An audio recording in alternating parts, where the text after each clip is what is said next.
out. Um, and Pat, if you wonder why I've hardly got any hair, it's because um, I played a reporter in a film on Friday, Ah, and it was good to have these nice lines I had to do, so that was good as well. woo. Hmm, hmm. So it's called Dot Girls, and then I was doing another production on Monday. I did I did. It was quite. Monday was a very long day. I had to get up at 2 in the morning. I had to be in Gloucester by 7. I did 12 hours worth of filming, Oh, and then I had to travel back. And oh, I thought I was fine traveling back. It was like I thought I'm in total control of the car. Everything's fine. But when I started seeing things after being awake for 23 hours, oh. yeah. Pull over and have a snooze? I pulled over. I pulled over for a little bit, and I thought I'm okay. I don't need a snooze. But I think my mind was going into something else, and then I went. Then when I turned into bed when I got back, I had this message that I had to reply to at 1 o'clock in the morning. It was when it was the acting agency, and I had to reply to it. And I thought I just looking at my phone, I just said I can't understand this. I just can't. I really can't understand what I'm reading, right? And I realized it must have been so late, at which point I've been awake for 24 hours. Oh, God. Right, so I don't need any sympathy. I'm not getting any off anybody else, so don't worry about it. Right, okay. So what I'd like to know is there any news of anyone? And let's start off with Peter. No, I've got nothing, I'm afraid. I haven't heard anything this week. Nothing Well, good. no, nothing, nothing. Well, it's all bad news, and we can't It's all talk about bad politics. news. Yeah. Um, and we can't talk about the new virus either. Otherwise, I'll be chucked off you. Right, Richard. Anything you would like to say? No, no, nothing for me. Nothing Oh, of any great. interest anyway. Okay, okay. I think what's going to happen is Pat's either going to save us, or Henry. Right. Oh, dear. Uh, well, what it is, Henry says something, right, and I go off on a complete tangent, and I spend the next 4 months doing classes on what he says. Yeah. So he's quite good like that. Right, okay, Pat. Anything you'd like to say? Tell us.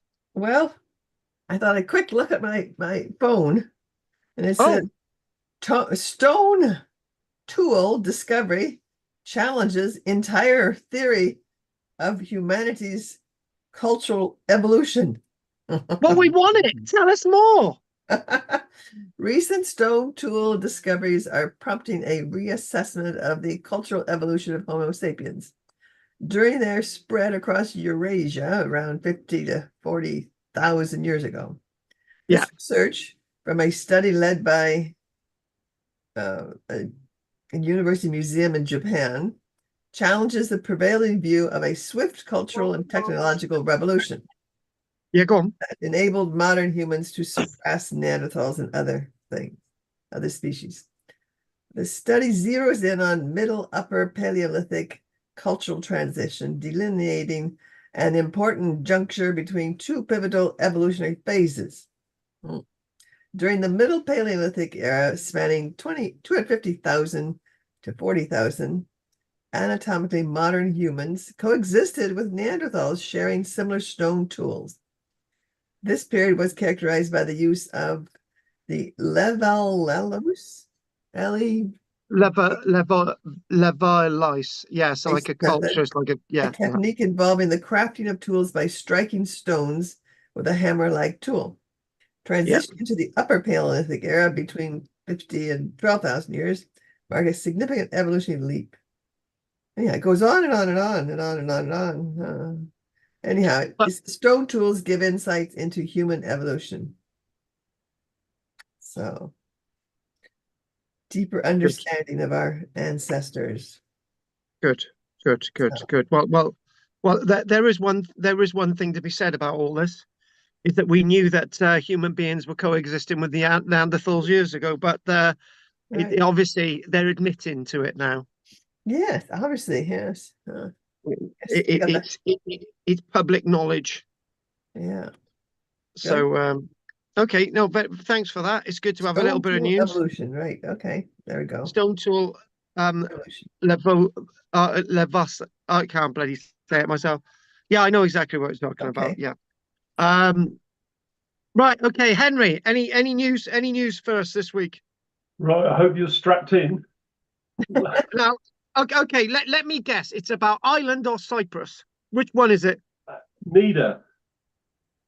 Oh, right. It's not worth listening about it then, is it? No, but Yeah, it's right up your street. Bloody hell. Well, is it to do with the fact that you're tipping me off with me being knocked on the door of my house now and being arrested? That's fine. We all know about that. Right, yeah, carry on. That's tomorrow morning. No, Oh, right, okay. Fair enough. there is a claim they have discovered in Iran a vial dating back 3,600 years containing a substance which they believe is red lipstick. Red lipstick. So hang on a minute. Let me work this out, right? So there's a vial or a tube, Yes. and it contains an active lipstick, which is over 3,500 years old. Yeah. Oh. Right. Do you know what? Do you know what? I can beat that because they were excavating, I think it was in London, and they found 4 eggs. And this was reported this week. They found 4 chickens' eggs. I think it was London. And yeah, they described this. They found 4 eggs, and as they're excavating, the eggs are complete, right?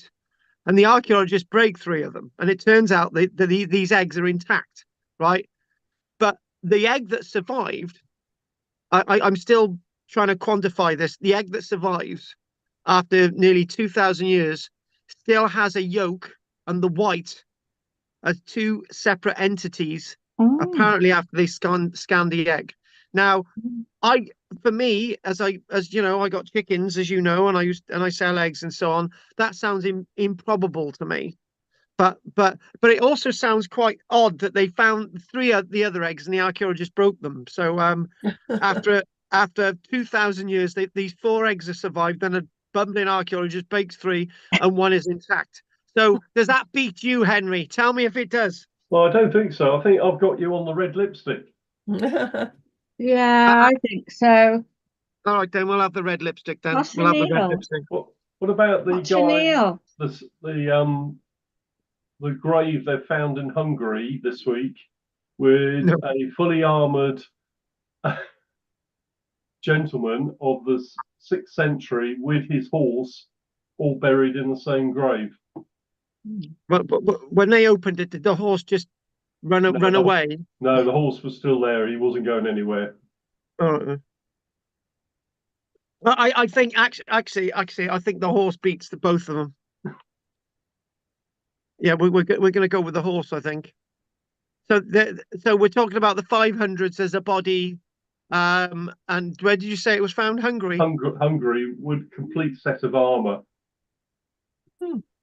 and horse armor. Oh. Okay, fair enough. Fair enough. That. So I think that beats the other 2 hands down. Definitely. Who needs lipstick? Does that beat Exactly. the princess that was found in Croatia or If it's a princess that she's Yeah. wearing lipstick and she's on the back of a horse no? and she's got eggs buried with her, then it beats No. everything. And red lipstick. Slovenia. Was it Slovenia? Slovenia, yeah. I don't know. Tell us more. No, there was a princess. They unearthed a princess, didn't they? Or that was just. I think that was just like in Roman times. Oh, that would be before this. I don't know. And I tell you what, look it up in the break and tell us more. Right. Yeah. Just going to say, is Hungary, would that make it Byzantine? Is that right? Hang on a minute. It might make it Byzantine. It really depends. Thank you. It really depends. It really depends. Yeah, yeah. What Well, I haven't. what state the Eastern Roman Empire is on in, and if it's Julius Justinian the Great, then it might well be. Could be. Mm. Could be. Yeah. Anyway, thanks for that, Peter and Richard and Pat and Henry. And if there's anything else for you to say, Anne, we missed you this morning, 100 lines. But if not, we're going to crack on. So, I did give you a message last week to say that I wasn't I coming. probably completely ignored it, Anne. But I wasn't coming this evening. But yeah, the only problem I've got is I haven't read the first. I haven't watched the first program of Flag Fen. Oh, Am I did you do? am I going to get lost? Well, no, we're not doing Flag Fen tonight. Oh, That was last. that's all So, right. so if I get the Flag Fen link to you, Anne, then I'll get that to you. No, Right. So, I got one. It's all right. oh, okay. I got a So, link. I just okay. I've got problems with my eyes this week. So I've got to, I might not be able to see all this program all the way through, but Don't worry about it. Okay. No, that's fine. That's fine.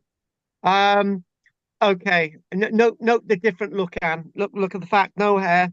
Right, my hair's sticking up because I can't get rid of the gel off my hair, but that's something else.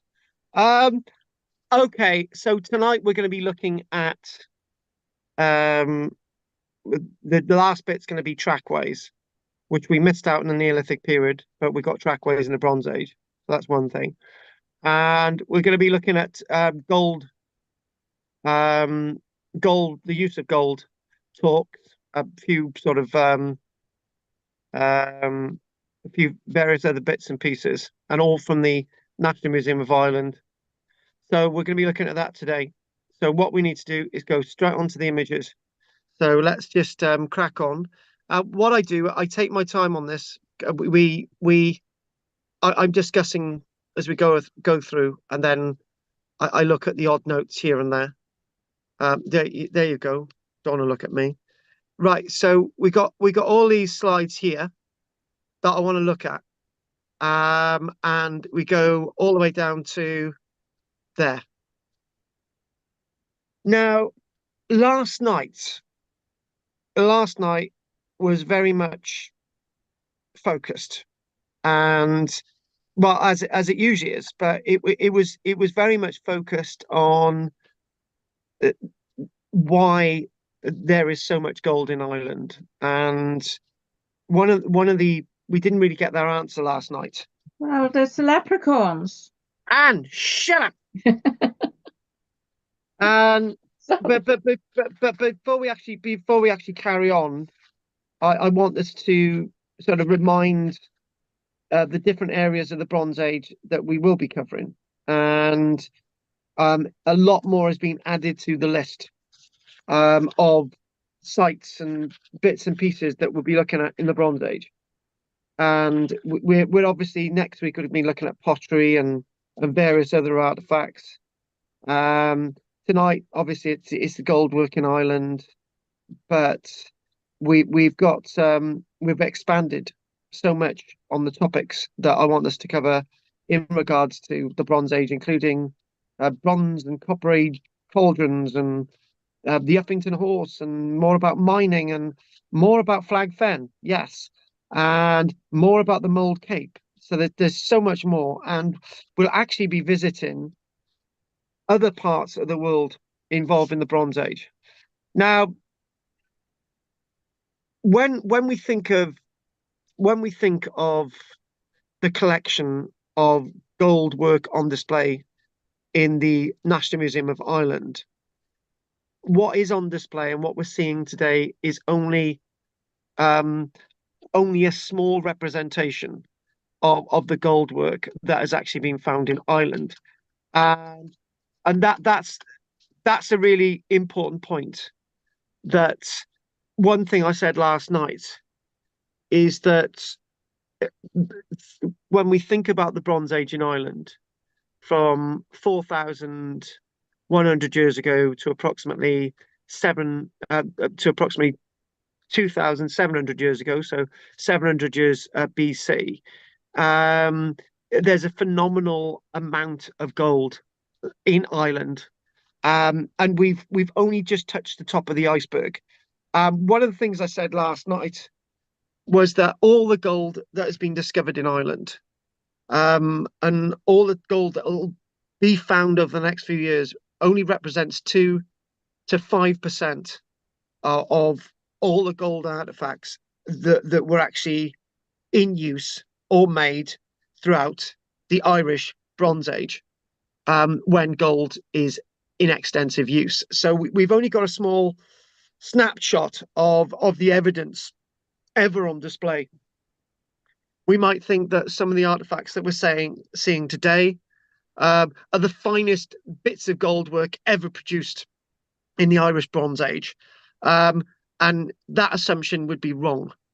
We're only just seeing a glimpse. And it's always to be said that when we look at the prehistory, we've only got a maximum of 5% of the entire picture ever to be found in archaeology. So 95% of the picture we'll never ever find. It's like having a 10,000 piece jigsaw puzzle, and only finding 5% of the pieces ever. So that's to be remembered.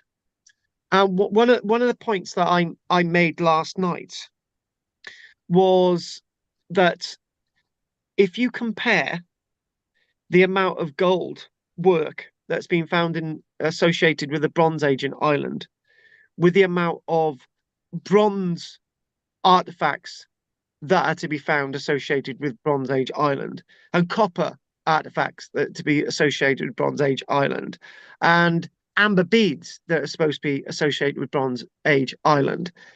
The question that I asked everybody last night is, what is the most important and the most cherished type of artifact in Irish archaeology?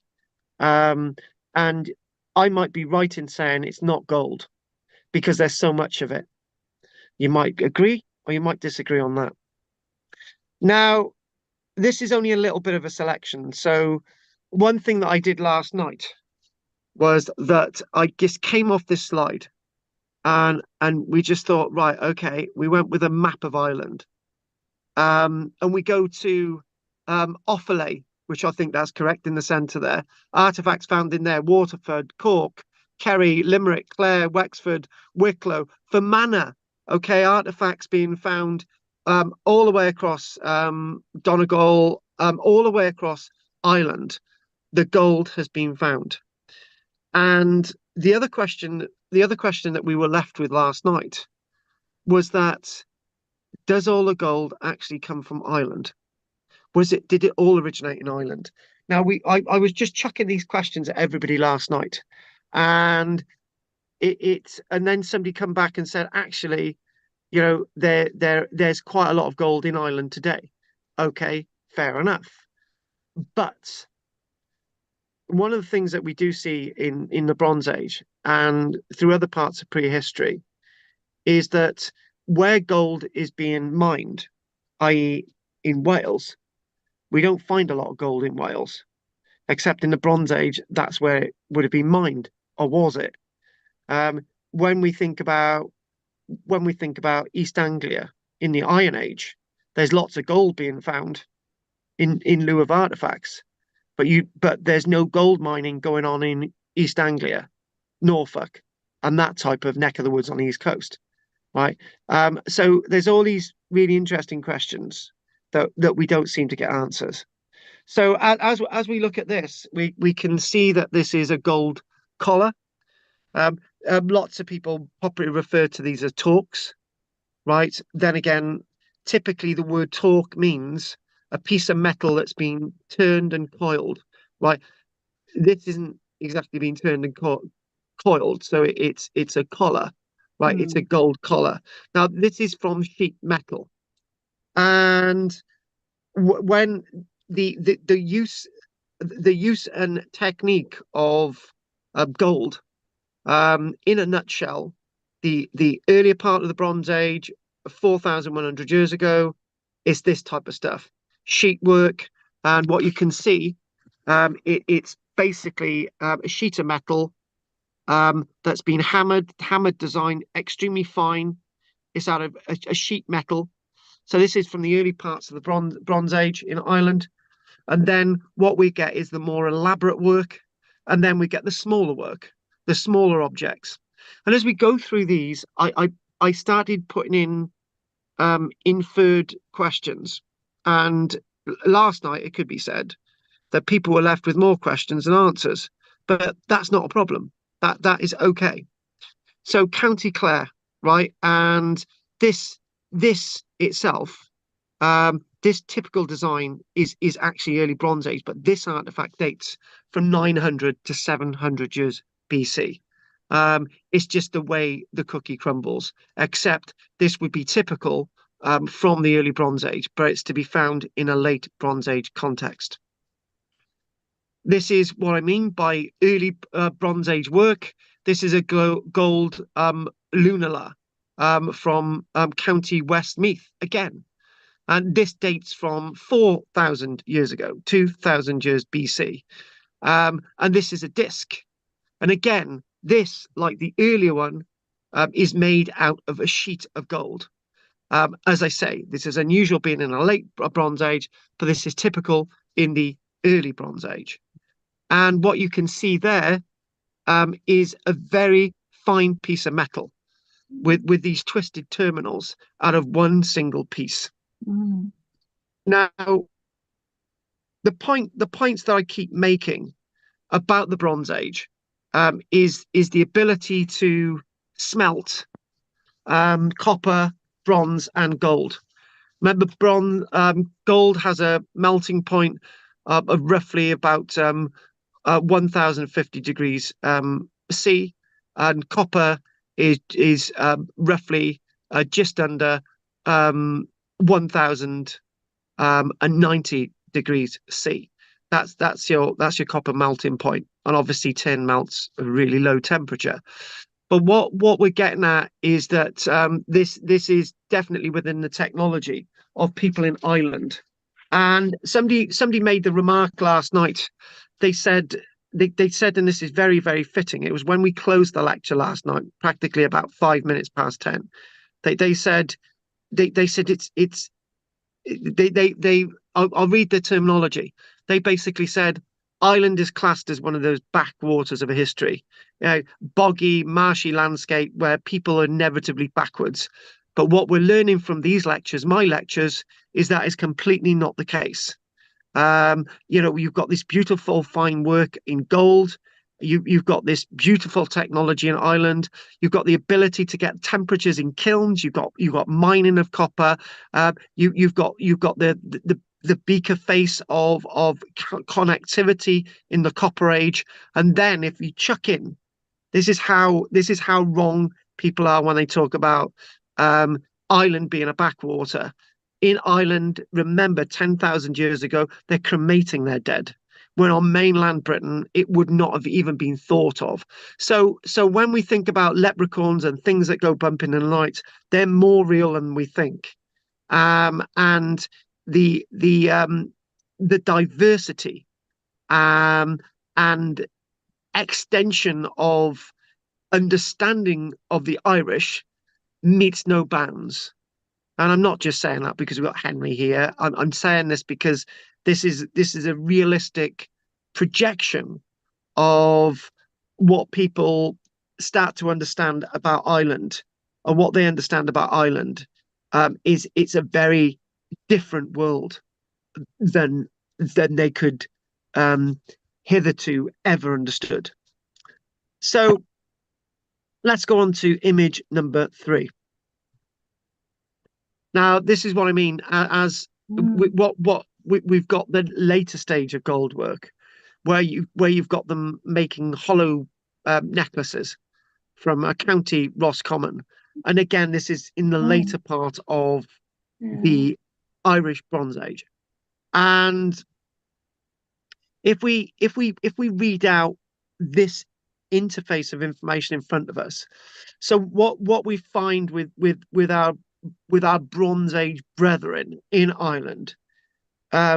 You can look at a little bit of an overlap into the Copper Age, 4,200 years ago. Then you've got the proper Bronze Age, 4,100 years ago, and it flows all the way through to 700 years BC, and there's a bit of an overlap into the Iron Age as well. So this is the level of precise gold and its use in Ireland.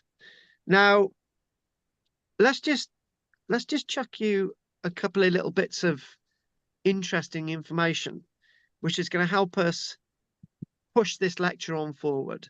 So during the Bronze Age, as I said, the early Bronze Age, you got that type and you got this type. Again, you note the date on there, but these are the early types. Principal gold products were made from sheet gold and include the sort of sun discs and the lunulae or the gold collars, which would be typically the early part of the Bronze Age.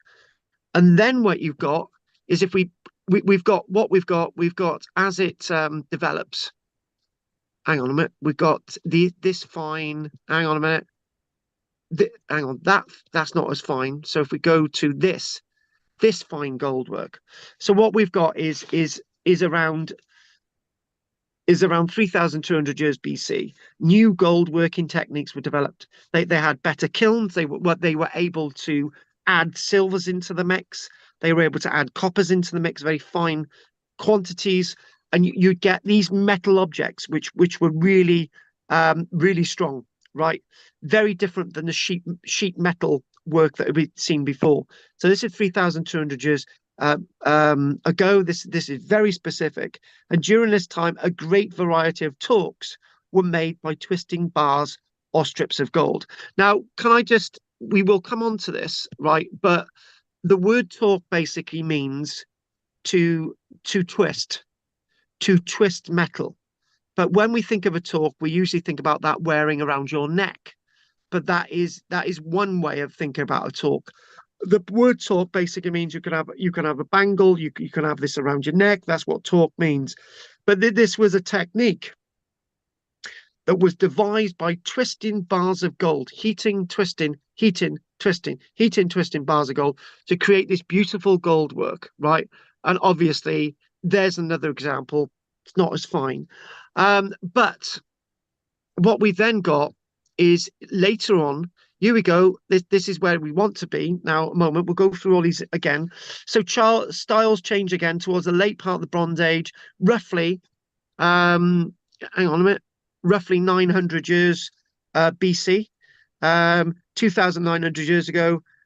Gold itself seems to form into smaller gold objects like this, right? And also dress fasteners. And these contrast very different from what had happened before, right? The work is fine, is very fine, but then I'm reminded of this, and this reminded me of something that I've actually got one or two of these at the studio in Barry, right? No, I haven't actually got these in gold in Barry, but I've got them in bronze. I think we've got two examples of this in Barry, right? And they actually come from Africa, right? And in Africa in the 1800s, they used to have bronze objects like this, exactly the same bracelets like this, that were actually used as trade items, right? They were used as money. And that's this design itself is what was used in the 1800s in Africa in bronze as trading objects, right? So what we're going to do, I've just put that little worm in your minds now, right? We're going to go back over all the images. We're going to do this properly, right? So there we go. And then we look at one object and we look at it in detail, right? Now, I'm thinking of this, and I'm thinking, what does this all mean, right? And for once, last night, it was almost as if we haven't listened to you, Carl. Right? What I was, and what I mean by that, we haven't listened to you. I was trying to say last night that when you look at the amount of gold in Ireland, who is actually using this gold? What is the gold for?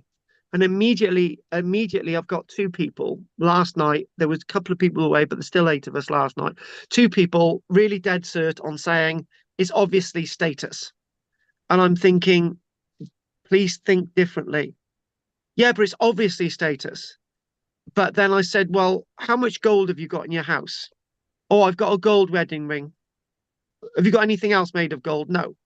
And I'm thinking, and then I'm saying, well, the amount of gold available in the Irish Bronze Age goes off the scale. How many people live in Great Britain today? 70 million people, right? And maybe 50% of them have got a gold ring. The rest haven't, right? How many people lived in Ireland at this stage 3,500 years ago? Is probably at maximum, right, 100,000 people. And there's a lot of gold around. Is it really to do with status? Yeah, and is gold to be seen as the be all and end all? Right now, then I brought in 2 other examples. Right, so we got these sort of beads, these hollow beads. Then I come across. Then I basically said, when archaeologists have studied the Minoan civilization from 3,700 years ago, what they've seen about the Minoan civilization is that there's a lot of gold around. Even when excavating poor people's houses, they're finding gold objects. How many of your houses, if they were excavated today, would you find gold objects? Basically, none of you. No. Right? So you can't make a modern comparison, right? And then look at Incan civilization. There were gold pebbles lying everywhere. But this is what Pizarro came across when he started conquering the Inca civilization in 1532, right? There were descriptions of whole rooms with which were full of gold, right, on the walls, and there was gold flooring and gold in the roof. There were gold pebbles everywhere, and for about a couple of decades, the amount of gold that came out from the Incan civilization was more in circulation for the Spanish than there was anywhere else on the planet. Right, that's how much gold there was in the Incan civilization. In other words, overnight, in the 1530s, 1540s, the Spanish Empire become not one of the most powerful and the most wealthiest country in the world for 2 decades, because the amount of gold that they were coming out the Incan civilization. But that means simply that everybody had access to gold in the Incan world, right? So what we need to do, we need to think about gold differently in an Irish context, right? We can't just think about status. We can't just think about how we think about gold.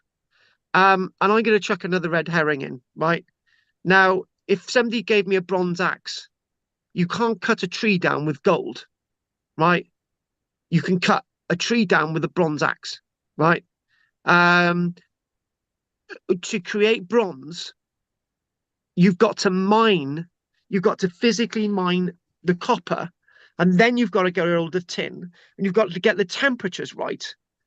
Lots of this gold is being collected as gold nuggets at the base of riverbeds, or is it?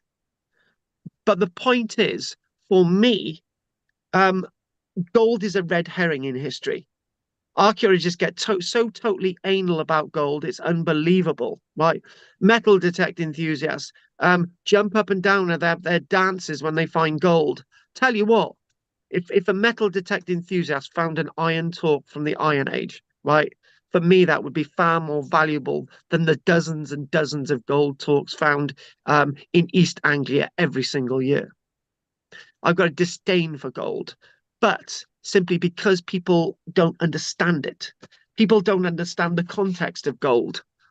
And somebody else then asked me the question last night. Obviously, we got 3 Bronze Age bracelets. This is from the probably 3,000 years ago.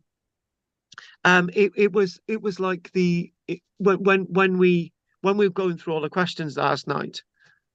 It was, you know, um, it was like, oh, Karl, this is really major important stuff. And I'm saying, well, survival's major important. If you've got loads of gold around, right, it doesn't necessarily mean to say it's status. What does it actually mean? And again, we've got more of these objects as well from County Limerick, obviously the later period, exactly the same shape and form. Could you actually wear one of these on your wrist? You know what I mean?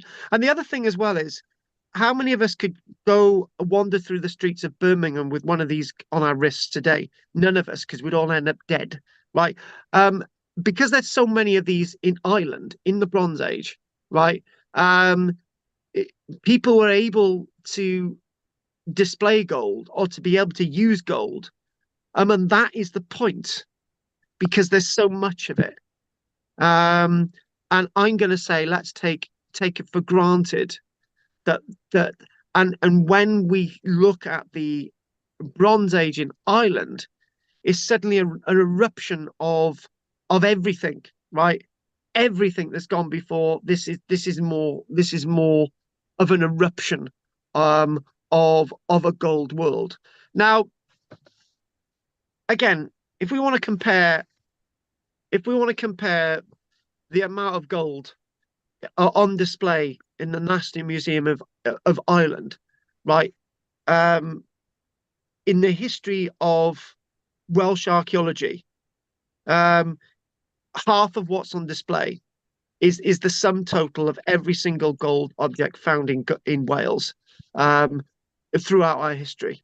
So that basically tells us that even of a place like Wales, where we've got gold mines, right, in the west, and we've got them in the north now, right, Mold Cape and all the rest of it, we don't find a lot of gold at all. We really, really don't. And why is that when we're producing it? But it's likely that it's not going to Ireland either. So the picture itself is not really clear. We don't really understand it. When we see gold, we think we understand it because we all know gold. We love the glint of gold. Gold speaks to us. It's the girl's best friend, and diamonds are a girl's best friend. But I've already said to you last week, and I said to you before, when you go to the muds of London, and if you're a mudlark and you're finding something goldy gleaming up at you, right? It's not gold. It's the acids on the copper and the bronze, right, that have actually given the gold color, right? So you can get the gold color, but it doesn't need to be gold. So what's this fascination with gold? Or is it a take for granted object? Now, again, this is an early Bronze Age gold lunula from County Tyrone. Again, I think we've gone through, what is it? We've mentioned about 5 different counties in Ireland so far. They're found all over the place. Again, 4,000 years ago. And for me, the gentleness of the gold work is spectacular. Hang on a minute, Karl. Right? Now you're saying it's spectacular. So you are saying it's important. I didn't for one minute say that this stuff was ugly, right? What I'm trying to say is there's something else at work. These are beautiful objects. They're undoubtedly skilled people. These are skilled people producing this, undeniably skilled, right? And look at the designs on there. Look at all the chevrons. Somebody's spent hours and days on this. And then you start to work out what is going on. Now, let's just work at the words I've used. Hours, days, skilled, beautiful, production, effort, loads of gold, what's going on? And then you start to understand, right? You start to understand that to be able to produce something like this, a lot of time has gone into it. Okay, yeah, we agree. What's wrong with that? Well, okay. I'm wearing an old a workman's cap. And Peter jokingly said today, "Oh, you can't wear a workman's cap because that's for somebody who actually works." And I basically said, "Well, obviously I don't work, Peter, because I've just spent 24 hours on 2 separate film sets, and I'm being fed and obviously remunerated, and everyone else is supporting me to do that." And that is when we look at something like this. To produce something like this, the person producing something like this needs to be supported. They've got to be fed. They've got to be drunk. They've got to be housed. They've got to be resourced. They need all the material for the kilns. They need the tools. They need everything to produce something like this, right? And then you start to work out what's going on. The words used last night was that the gold is given value. The gold in time, the value is placed into these artifacts as time spent to create them and endorse them. And to be able to do that, you need to have people who are supported by the rest of society. And that is my point. And that means that there's a lot more free and spare time in Irish society. No, people in Ireland aren't lying around, on street corners, smoking weed. What they're doing, they're actually creating this. They've got a very advanced society. Societies are advanced when people have got time to create this, right? Yeah. And it must be quite a peaceful society to be able to do this work. And I'm sure you'd all agree. However, when you look at the backwaters of Wales, and it's still a backwater Wales in many respects, you look and you think, okay, it must be a hard life mining, and they've got no real time to do much with their gold and to endorse it, unless you look at the Mold Cape and a few other objects, right? Other than that, it's a very, very hard life. When I actually moved here, where I am in West Wales, one of the locals come up to me and I said, "It's a hard life living here." And I thought, it's a beautiful summer. I've got my own electricity. I've got my own gas. I've got my own place to live, right? How is it a hard life, right? And then you start to realize what she means by a hard life, right? There's a lot of work involved, right? I don't have time to make gold talks. I don't have excess time, right? I've got enough time to do everything I need to do, right? And when tell people that I can look after sheep and I can give lectures and I can do acting and I can write books and I can process my artifacts and I can do that and all the bloody rest of it, right? But the fact of the matter is, I don't have spare time to do things like this because I'm busy all the time. I'm busy looking after my sheep who are going to give birth to some lambs in a very short period of time, right? So my society is different today, and maybe that's the case in old Wales at the same time that they've got time to produce these in Ireland. That's my point. Obviously, the dates are a little bit further out there, 12,000 years BC. That should be 1,200 years BC. That's when it's a twisted piece of metal that's twisted and twisted and twisted and twisted, right? Actually, my daughter had one of these. We used to put around a wrist when she was christened, right? But obviously, right, that was gold plate. But this object itself, a Middle Bronze Age gold torque, and again, you know why it's called a torque, because it's twisted metal. Twisted sister is twisted metal. Let's go on to object number 8. Now, I think that is that pronounced right? County Offaly. I'm not sure. Offaly. Yes, it is. Offaly. Oh, I thought you were going to say it's totally wrong. No, So, you're okay. All right then. The pronunciation of that place is Mean Wine or Mean Vine. Is that correct? Meanwhile, Mean Vine. The WAUN is actually a Welsh word as well, but it's obviously in an Irish context.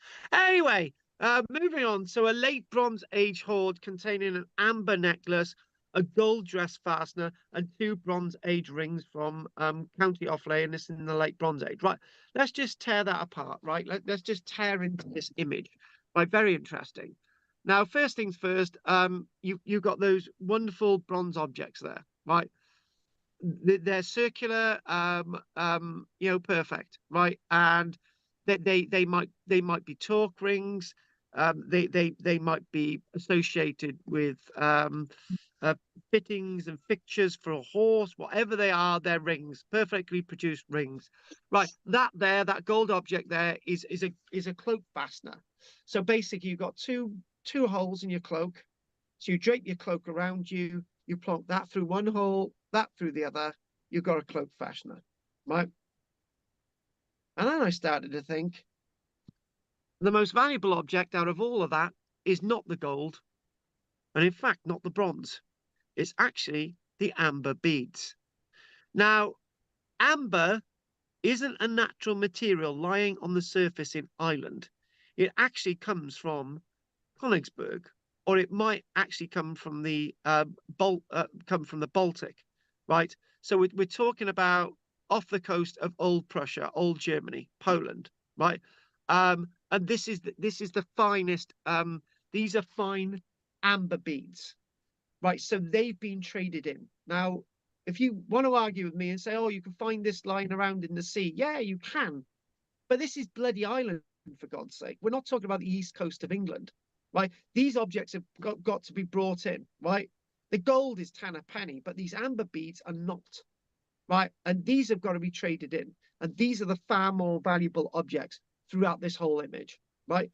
Now, okay, today we think of gold as a very, very valuable object, right?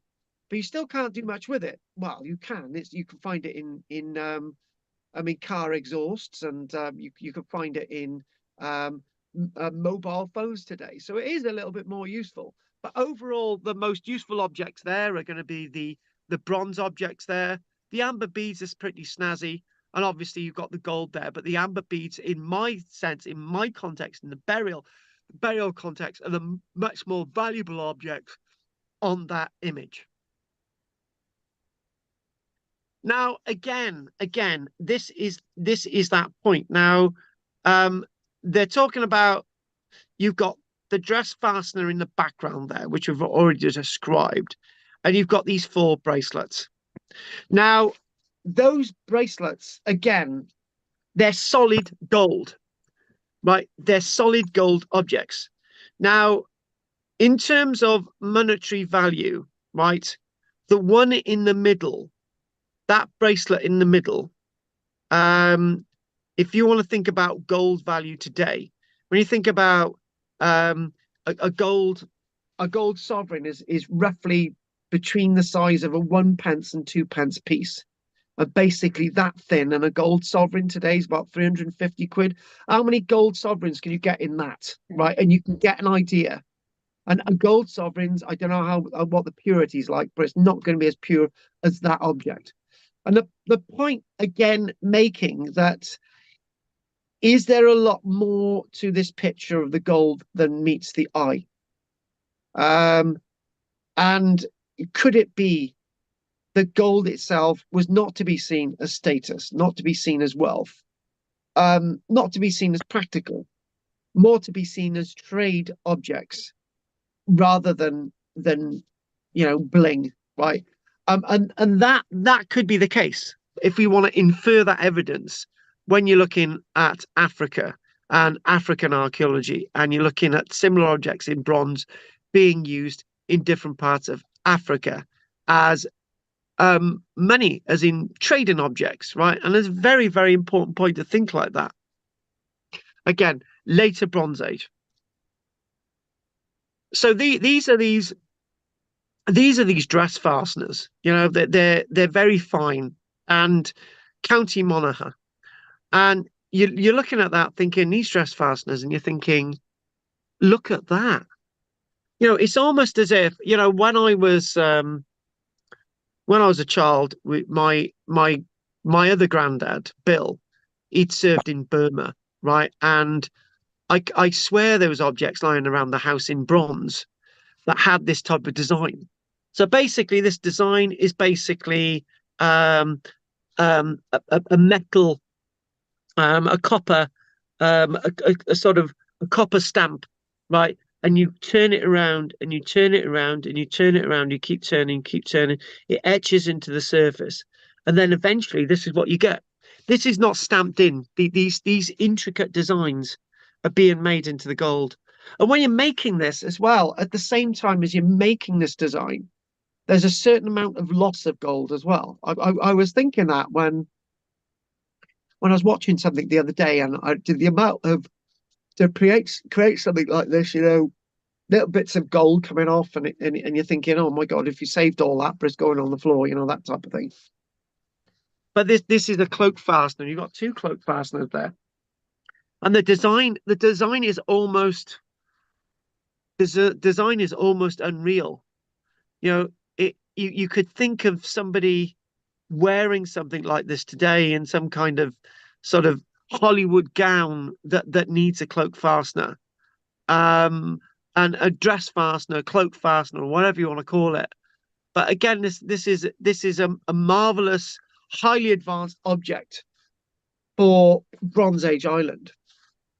And what we're going to do, we will after we've done this little set, we will take a little bit of a break. So late Bronze Age gold dress fastener, again from County Galway. You could see the detail there. It almost looks too unreal. But again, these objects date from more or less 3,000 years ago, and very stylistic. But it's in Ireland. How has Ireland managed to do all this and to create all this? What? Yeah, and then you start to think. Well, there's a lot more to Ireland than meets the eye. Okay, so if you've got all this gold work, if you've got all this work in bronze, right? Why didn't these people develop in the same way as the ancient Greeks, or why didn't these people develop in the same way as the Romans? If they're able to have this technology, again, another question. Again, more of these little places. I know we saw these earlier on from Limerick and Armagh. Maybe if there are inferred comparisons with other parts of the world, maybe using them as trade. An early Bronze Age, another gold lunula, sort of moon disc, as it were, from County Kerry, again from 4,000 years ago. And you can actually see all the design. All of that's had to be hammered in there. And as I say, there are dozens and dozens of these gold objects, and you start to think, well, that's one thing I asked last night. Okay, if this is as valuable in a modern context as it is back then, right? How is it we're finding these gold objects in mounds that are above the surface, right? How are we finding them in ways that would not be very difficult for our ancestors to find them? So why didn't they simply take the gold and use it themselves? Or are they afraid of little fairies and pixies wanting to turn them into stone or something? Highly unlikely that. But when you think about it, this gold itself could be looted and taken, and it's not, and it's still there today, and people are excavating it. A Middle Bronze Age gold talk. Obviously, this is we've got two little clasps there. It's not as well designed as lots of the other work. County Mayo. But again, when you're looking at this, you're thinking about what is the exact purpose. And then when you go to something like this, how easy is it to wear this thing on your wrist, right? And then I tell you this little fact. And the little fact is just clear. Most of these are not associated with burial chambers or burial mounds. Lots of them are not associated with bodies at all. And you start to think, oh, right, so they didn't go with people into the afterlife. In most cases, no, ne point, right? they're buried in the ground, they're discarded, they're thrown away. It's gold. And it wouldn't be, when you look at these things, right? When you look at these things and you think, right, how easy would this, how would it, would that, how easy would that be to put that around your neck, right? It'd be quite sharp. Okay, you could put some wool there, right? And obviously those terminals, you could put some rope to hang it off your neck or whatever you want to do, right? And I started asking a question last night, quite a lot. Were these ever actually worn by people anyway? Were they meant to be worn? Because we don't have anybody in the past saying, "Oh, look at this! I've got these gold bracelets. I've got a gold talk." Right. But these lots of these people haven't survived. Obviously, none of these people have survived to actually tell us truly what is going on. And obviously, these are typical. These are typical bracelets. That these are not typical bracelets, but they're typical bracelets. So from County Tipperary, it's a long way to Tipperary. I was going to sing that, but again, these look more bracelet-like. But the other thing is, lots of them have been found, right? Lots of them have been found, and then somebody jokingly said online last night. They said, "Oh, right, yeah. Obviously, we've only got a small percentage of gold surviving because the Irish have been over there and nicked it." Well, how would they know where to find it? Not the Irish, the Vikings. The Vikings have been over there and they nicked it. How would they know where these things are anyway? How would they know to look? They're thousands away from the Bronze Age, thousands of years away from the Bronze Age. And you just start that it doesn't go together well. It doesn't add up. The information just doesn't fit well. Oh, Yeah, no, you just say something, and I'm going to do this, and then we're going to have come back to you, Anne, and we're going to have a break. So you say something now. well, oh, I don't know what I was thinking. It was something to do, like, if there's a lot of gold and it's easy to find, or and people It's know how to melt it accessible. down. It's accessible. Yeah, that's the It's best word. Yeah, go on. accessible, yeah, and Oh. so more people know what to do with it or try and create things with it. And if there is an abundance of it, then yes, you're right. It wouldn't be valuable. It wouldn't be of value or status. It would be just something that they can actually create with. It's almost like, pot. I was going to say pottery, but pottery's got to be, made And and practical. glazed and painted. So I Yeah. don't know. I feel there's something very simple about this, that they're just collecting it because it's available and using it to be creative with. I really appreciate you bringing that in from an artistic point of view, being that you've been to art college. That is a very simplistic, but I think more cherished way of looking at this gold. Now, I don't think either me and Anne are saying that this stuff isn't important, because it is, right? Yeah. It reflects a level of importance, but not embodied with the importance that we give it today. Right now, if, say, for example, there was a worldwide Holocaust and there was like 1 billion people left on the planet, well, that would mean that um, there's going to be a lot more gold available for people. So it's not going to be as valuable, right? And if we start to think about it that way, right, and we start to think about this as accessible bling, then it makes more sense.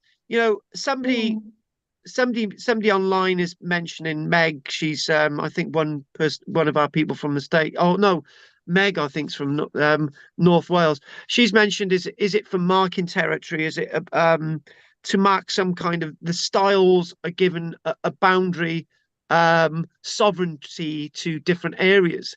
obviously there's one thing to be said: the gold is everywhere in Ireland. Is there deliberate styles of gold in different parts of Ireland? But then there is the problem that we're obsessed with gold, right? What we haven't done is ask the same question of bronze, and we haven't asked the same question of copper, and we haven't asked the same question of the pottery and all the other materials. And we think that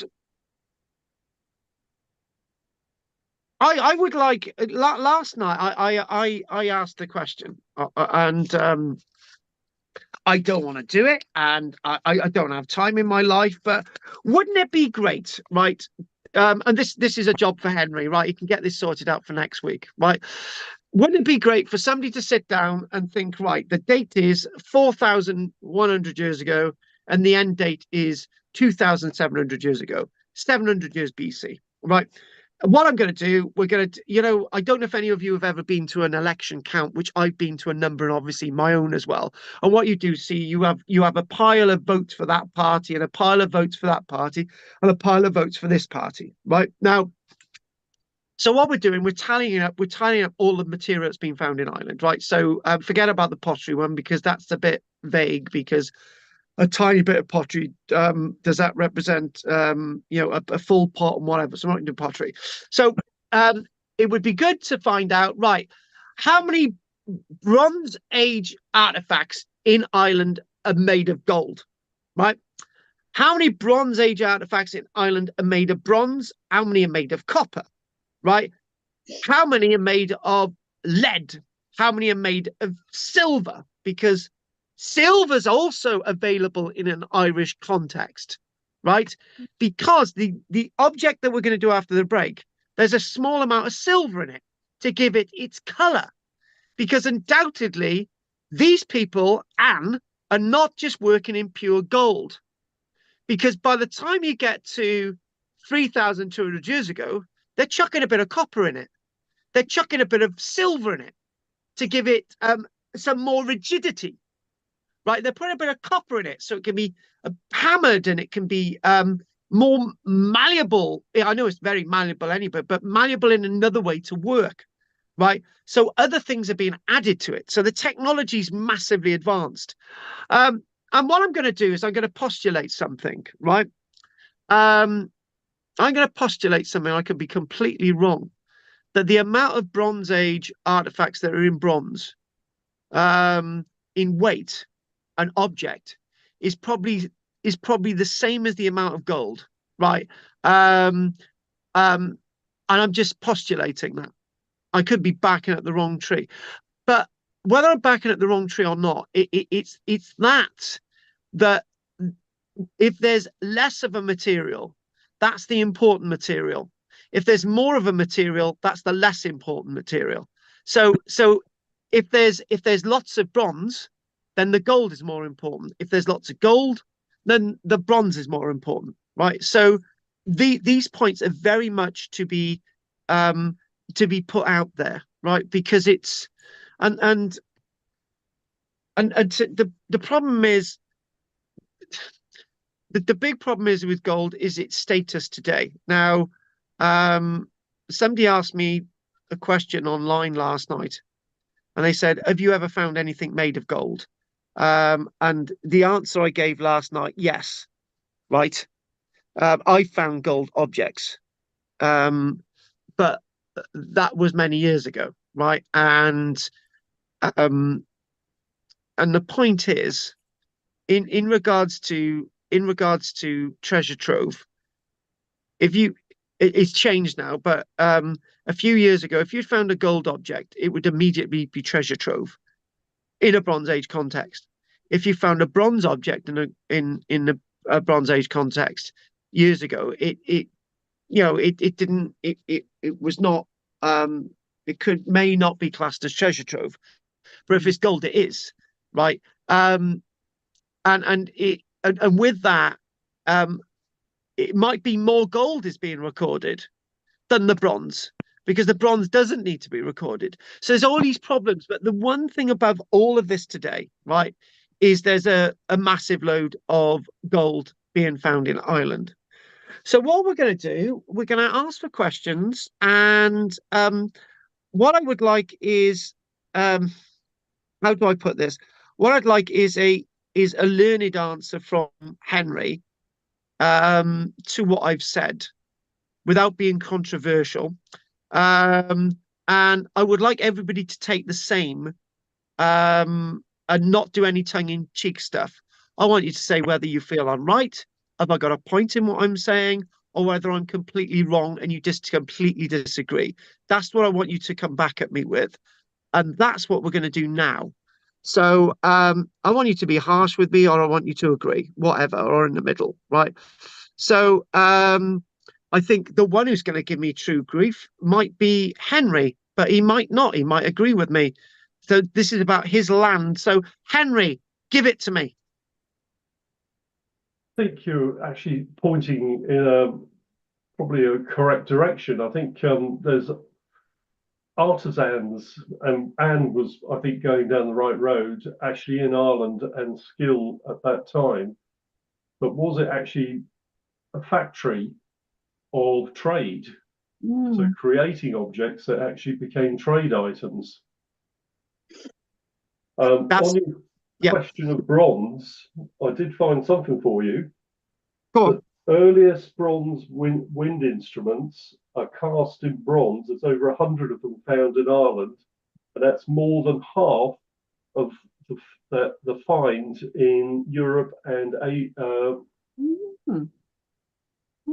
Middle East. So Ireland actually holds in cast bronze wind instruments more than half that's ever been found anywhere else.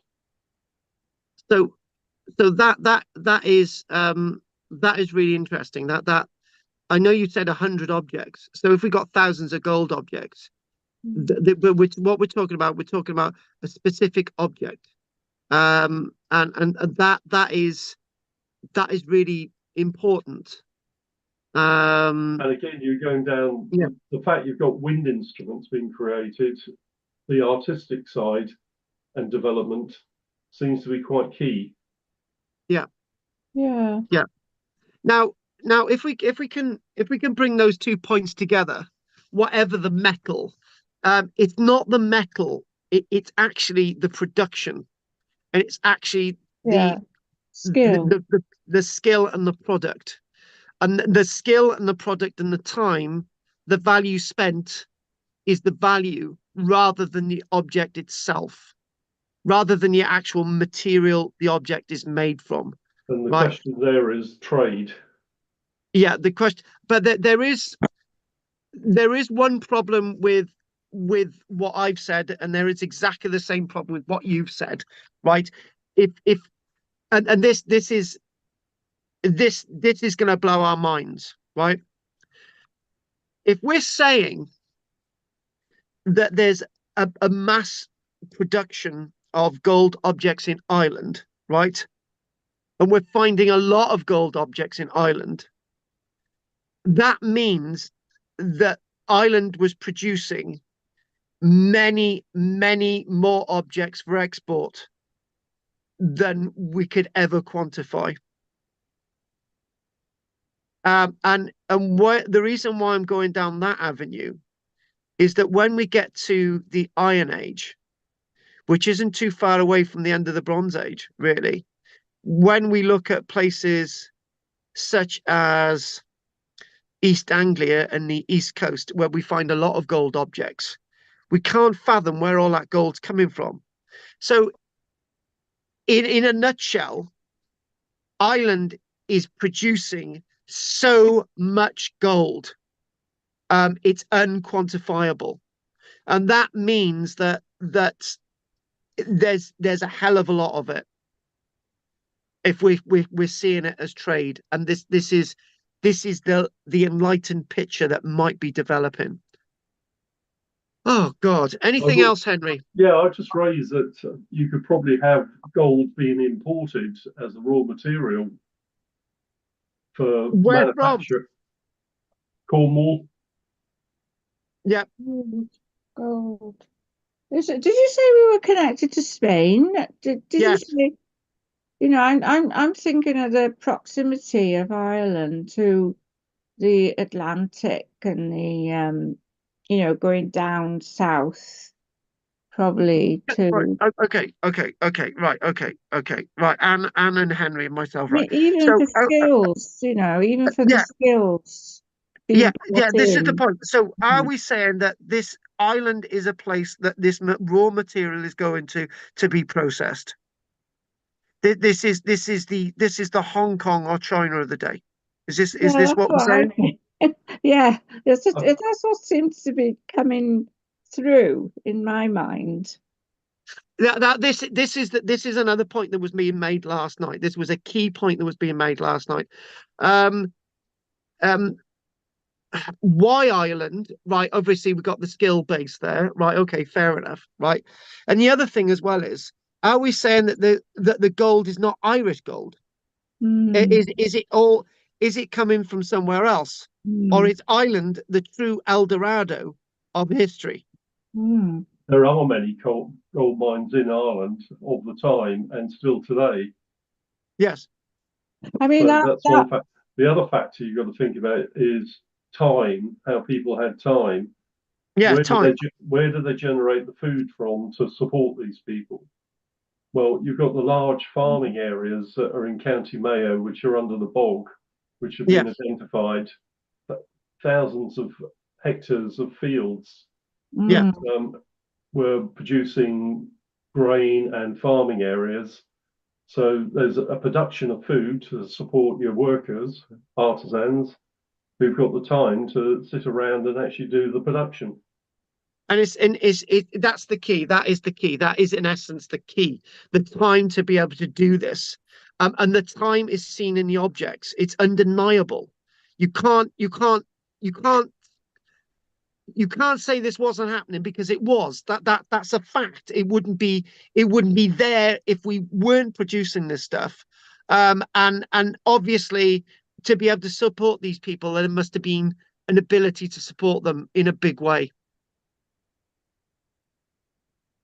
Or maybe they were eating something on island that we don't really know of, and it was quite well, there was a lot of it, but when again when we think of Ireland, um, Ireland itself for a very long time has been doing wonderful things. You look at Christianity in Ireland, with all the buildings and the towers and the architecture that was coming out of Ireland when on mainland Britain, you And the know, writings. and the writings. Oh, okay, exactly. That's the point. We've got these huge chimney-like towers, right? Architecturally perfect, taller than Brocht or anything in Scotland, right? We've got architectural gravity that is far greater than anything on the mainland, right? We're talking about the big island of Britain rather than Ireland itself. And it seems to be something that has gone through in history, right? And then it's not fair, but I'm going to say it. Ireland in the 1970s was a complete backwater. It was a place that people didn't want to go to. It was a place that was there's no way that Ireland could ever be seen as being these great people that could do any of this. But now we're seeing that all those preconceptions of Ireland that we had are completely wrong, and we're starting to see a civilization in history in Ireland far greater than we could ever have imagined. well, and that was all, you know, engineered by the British. You know, well, you know, we engineered to make them feel that they were less, you know, less than us, sort of thing. Um, Um, okay, and it just became true in that era, I suppose. yes, they're And not as good as I thought now they were. they're on the rise again, you know. There is one thing that's been mentioned online now, right? And I'm going to mention it. In the medieval period, the Jews in the lowlands were the silversmiths of Europe. If you wanted any silver stuff, you would go to the Jewish craftsmen of the lowlands in Europe. That's where you would go. That's where you get your silver stuff done, right? And as also mentioned by our friend in Neath, Black Patch's dog, he said, Karl, these may have been the only goldsmiths in Europe, right? Could that be possible? Yeah. That is the point. You're saying yes, but that might listen. To quantify this as well, nearly all the copper produced in the Neath and Swansea valleys during the Industrial Revolution was brought in. Well, naturally it was, because there's no copper mines in Neath and Swansea. But when you think about it, Copperopolis, which Swansea was known of, right, that was a world leader of copper production anywhere on the planet, right, for about 50, 60 years, right? And you've got that in a modern context. Everyone's got the ability to move copper around and all the rest of it, but it happens to go to the Neath and Swansea Valley, right? Is it conceivable, right, that the island may have been in that same bubble for a few hundred years or 1,000 years in this Bronze Age, right? Is it conceivable? Because there is one thing about this, right? We keep banding on about it. It's not exactly true, but it's more or less true. When we think about the Bronze Age, where's the part of the world where we talk about tin coming from? It's not the small tin mines in Scotland. It's not the tin mines on the continent. It's Cornwall. Cornwall. We're obsessed by it. All the tin on the planet came from Cornwall, right? It didn't. No. But when people look at that, tin from Cornwall is being found in the Mediterranean. It's being found all over Britain, right? But it happens to come from one accessible series of mines in one part of the world, and that's Cornwall, right? So is it inconceivable that gold is being processed and manufactured in Ireland? It might actually be closer to the truth than we know.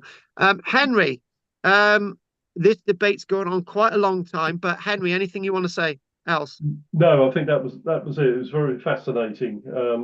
I did send you a little message about the boat. Have you seen the image of the boat? Is that did you find the gold boat? Gold was for trade. When you talk about gold boat, what are you on about? There's actually a gold boat with 9 oars in it. Oh. Right. Okay. So what we're going to do? We'll go, and that's in the museum, yeah. It should be in the museum. Okay. What we're going to do? Oh, We're not going to discuss that now. But what we're going to do? We're going to bring that image in next week. Otherwise, we're never going to go home tonight. Right. I appreciate that. We will do that next week, because that will lead us nicely into next week, because we're doing objects next week. That'll be ideal. Anyway, thanks for that. We'll do that next week. Right. Anything else, Anne, before we go on to Pat? No. Pat, wake yourself up. Wait. Pat, your dog. It's behind your seat, weird up against your chair. Right. No. Okay. Richard. Yeah, I haven't got that much to say. It's quite a sort of complicated subject, isn't it? Sort of trying to work out, why gold is so valued, but really it's got no sort of industrial use or anything.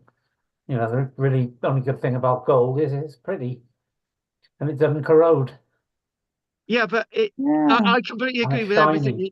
I completely agree. Yeah, that's one thing that was pointed out last night. It's nice and shiny.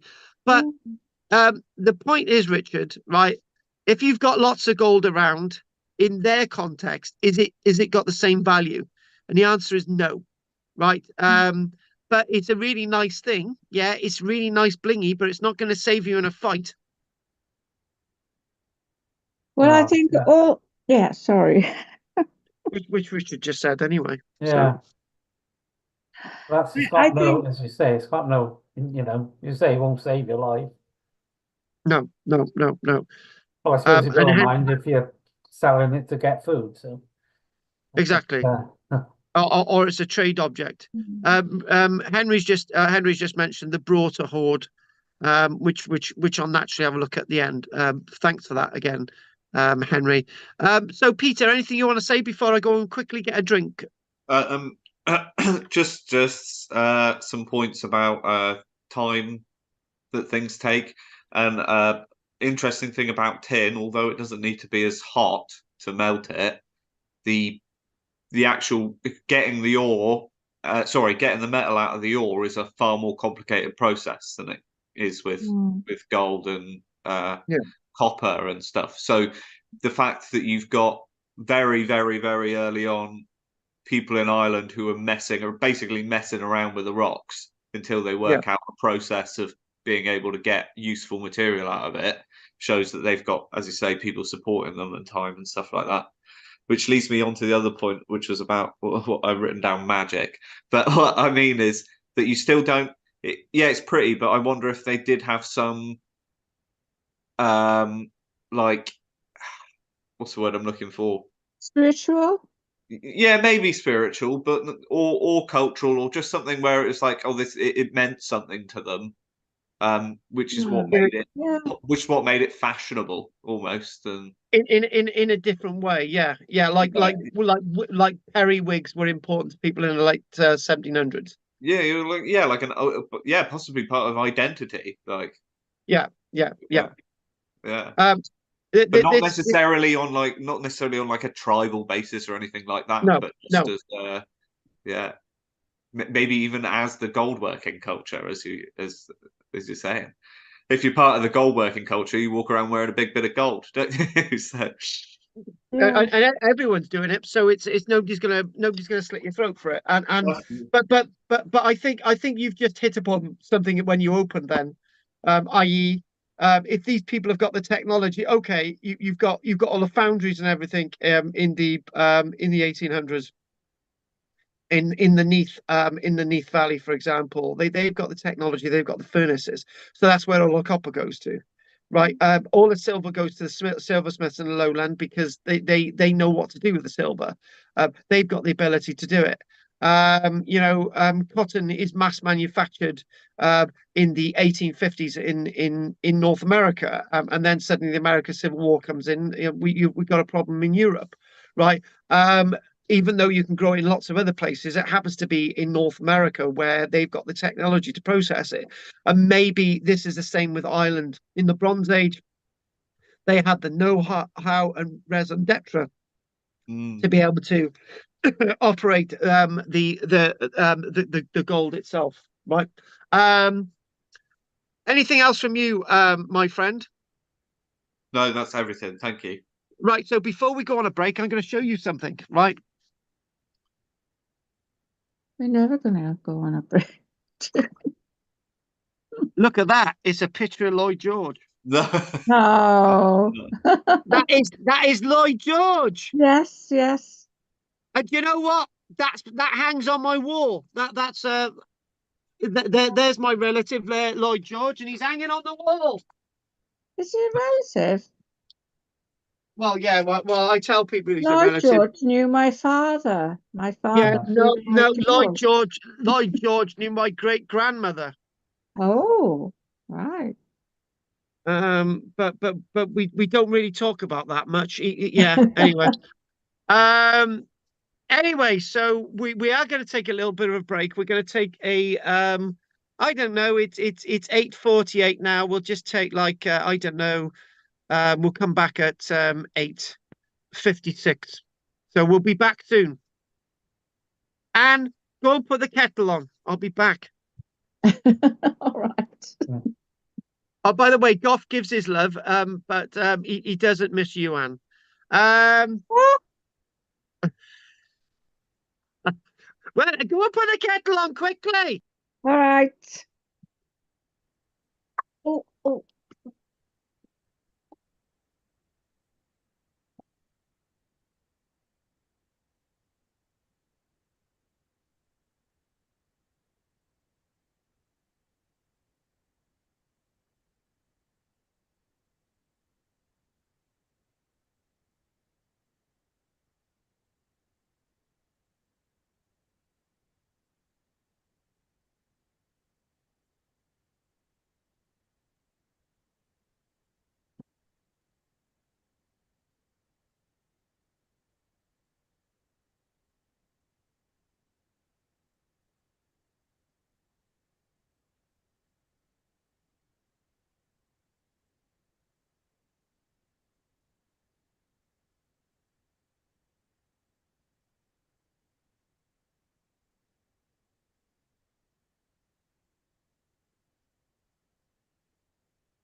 Vor der Kaserne, vor dem großen Tor, steht eine Laterne und steht sie noch davor.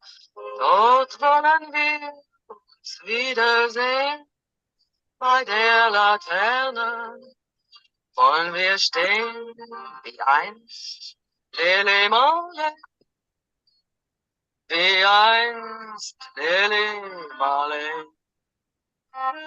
Unsere beiden Schatten sahen wie ein aus, dass wir lieb uns hatten, das sah man gleich darauf.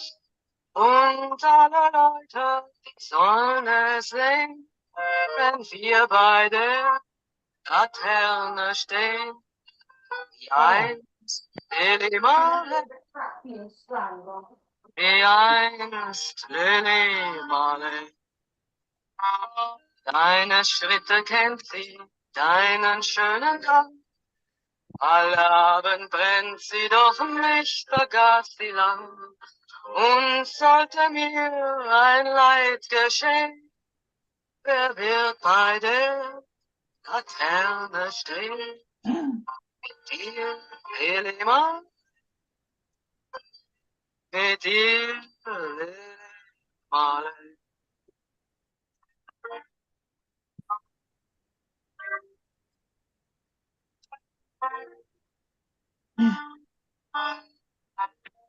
I went from Aus dem stillen Raume, aus der Grund, oh wie ein Traume my wenn sich die späten Nebel drehen, wer wird bei der Laterne stehen?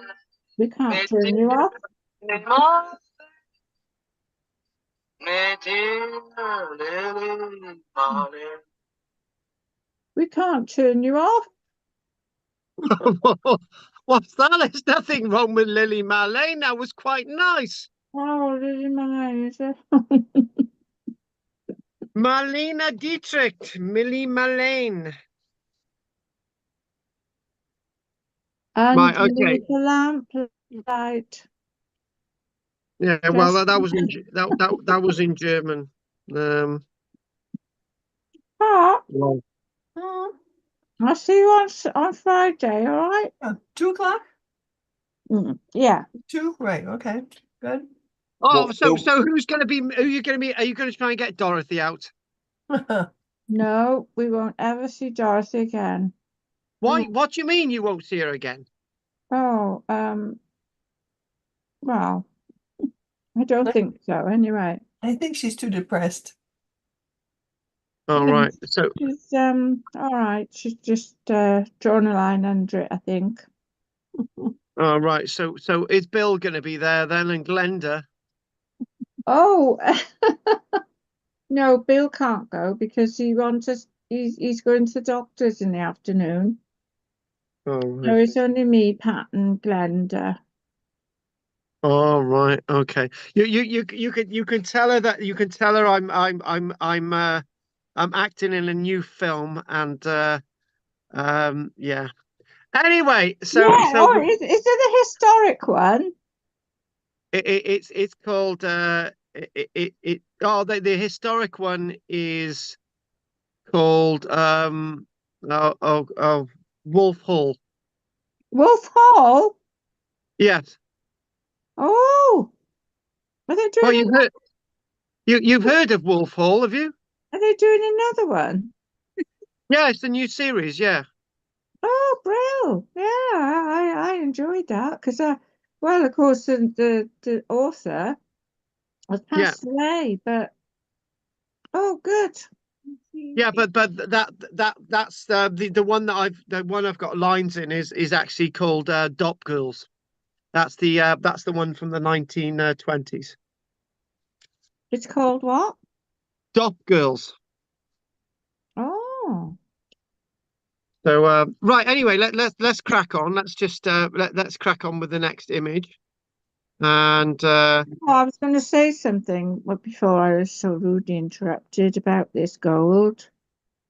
Oh, I forgot. who rudely interrupted you? Oh, yes. Remember we were talking about working with gold last Yeah, week or the week, well, 2 weeks ago now.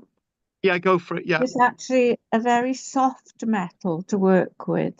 So that's something that I think maybe was attractive, you know, attracted people to use it. yeah, but to give strength to it, you've got to add silver and copper, so it's not as soft, it's not as malleable. No, but they're not. But the gold we're talking about didn't have copper or silver. Yeah, that's the problem. Yes, it did. Oh, all right. That is the point. Yes, it did. This object had silver in it and copper, so that complicates things, Anne. That means that they've got access to silver and they've got copper, and that means that the supply line of what goes into this is much more complex are much more diverse. Right. So Okay. yes, I know what you're saying, Anne. I Mm. completely agree with you, but actually, I'm going to have a go at you again, Anne. It's by saying what you're saying. Are you saying, it's an easy thing, and it's not, Oh, maybe you're demeaning by well, what you've said. I don't know. I feel that gold is attractive. It doesn't have to Okay, do, it doesn't have to do anything except sparkle, or it is. I think it would have been attractive. okay, Um, I think they would have enjoyed it, working with it, rather, if they got something that wasn't so attractive, well, I don't know what to think, like lead. but but actually, Anne, leather's really attractive to work with. Is it? Um, so yeah, soapstone's really attractive to work with. Alabaster is beautiful to work with. I know what you're saying, but Yeah, in a way, it's sort of in a way demeaning. you're demeaning Yeah. the achievement of this. Okay. For me, that's what I feel. Yeah. Anyway, Anne, this is the Corrard talk. Looks like The, pasta. yeah, yes, it does. This is the Corrard talk, and there it is. Oh, Now, it when I go through this, right, let's just explain this, right? It's called a talk because it's twisted it's metal. good. But a Okay. talk can go on your wrist, it can go on your ankle, it can go around your neck, whatever. Um, so this is one of the National Museums of Northern Ireland, the National Museum of Northern Ireland, because this is from Fermanagh, which is in Northern Ireland. So this object itself is massively intriguing. A Bronze Age gold torque, quite simply one of the most fantastic single items of prehistoric gold jewelry ever found in Ireland. But then again, I think every object found in Ireland seems to have that raison d'etre associated with it. So the first thing that strikes me is that it's coiled shape, right? That's what's striking us. It's a coiled shape, and that again gives you the sense of length. When it's stretched out, it's very, very long. Mm. Now, it's intriguing. It's coiled. This deliberate coiling has caused a bit of confusion in that the word torque, which comes from the Latin to twist, does not Yeah. refer to this spring-like shape, but this is twisted, right? It's a torque, right? In the sense that torque means twisted, right? If you can work that out. So if it's twisted, it's a torque, and it doesn't necessarily mean to say it's worn around your neck. So when somebody says torque and it's not twisted, is it technically a torque? Anyway, moving on. So this object itself, known as the Corrad torque, right? We'll refer to it as the torque from now on. From Fermanagh, the torque started its life as a square bar of gold. Right, to be a square bar of somebody said it started life as a square bar of gold. No, it didn't start life as a square bar of gold. It started life being mined, right? It started life being found in a river, then it's smelted, and then it makes in a mold a small or a square bar of gold. It's not a small square bar of gold, but it looks like a Mm. small object, but it Mm. certainly isn't. Now, and it is the action of twisting the bar along its entire length to create a corkscrew ribbon-like pattern that gives the object its name, the Corrad torque. One of the most interesting aspects of researching this is the steps required to manufacture this in the first place. And what they've actually done, they've tried to recreate this, and they've tried to mimic this design. Some people think that this coiled state, it could have been worn as an armlet, but then again, it may have been placed into this shape after it was worn. Now, listen to this.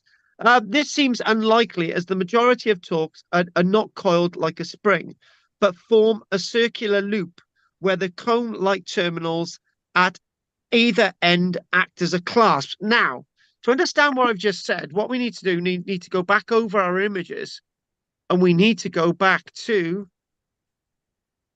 hang on a minute, here. Now, did it start life as something like this? Now, that brings it into more perspective, right? And you can see that at the top there, you can see these little bits of metal, these little bits of gold. So if we go back to the Conrad torque again, and we go bingo, hang on, what you can see is either end, you can see these terminals. Right now, this could have actually been worn around the neck rather than, and what it is being placed into this sort of spring coil-like shape. These either end of that must have acted as terminals, as some kind of a clasp. These must have functioned to allow the torque to be open and closed, rather like a belt or necklace. Now, maybe.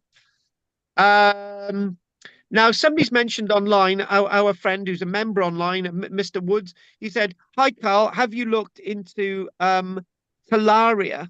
Only asking, thank you for your brilliant content. I don't know if Talaria is associated with this today, but lots of other cultures are producing great bits of gold work, like the Sumerians, like the people associated with the Black Sea as well. The Scythians, that's what I was looking for, and the Sumerians, and then the Scythians there associated with the Black Sea. Lots of people working in gold over time. The Conrad torque, when you're looking at it, think about it, the Conrad torque was, if it was straightened, it would measure some, wait for it, 121 centimeters in length.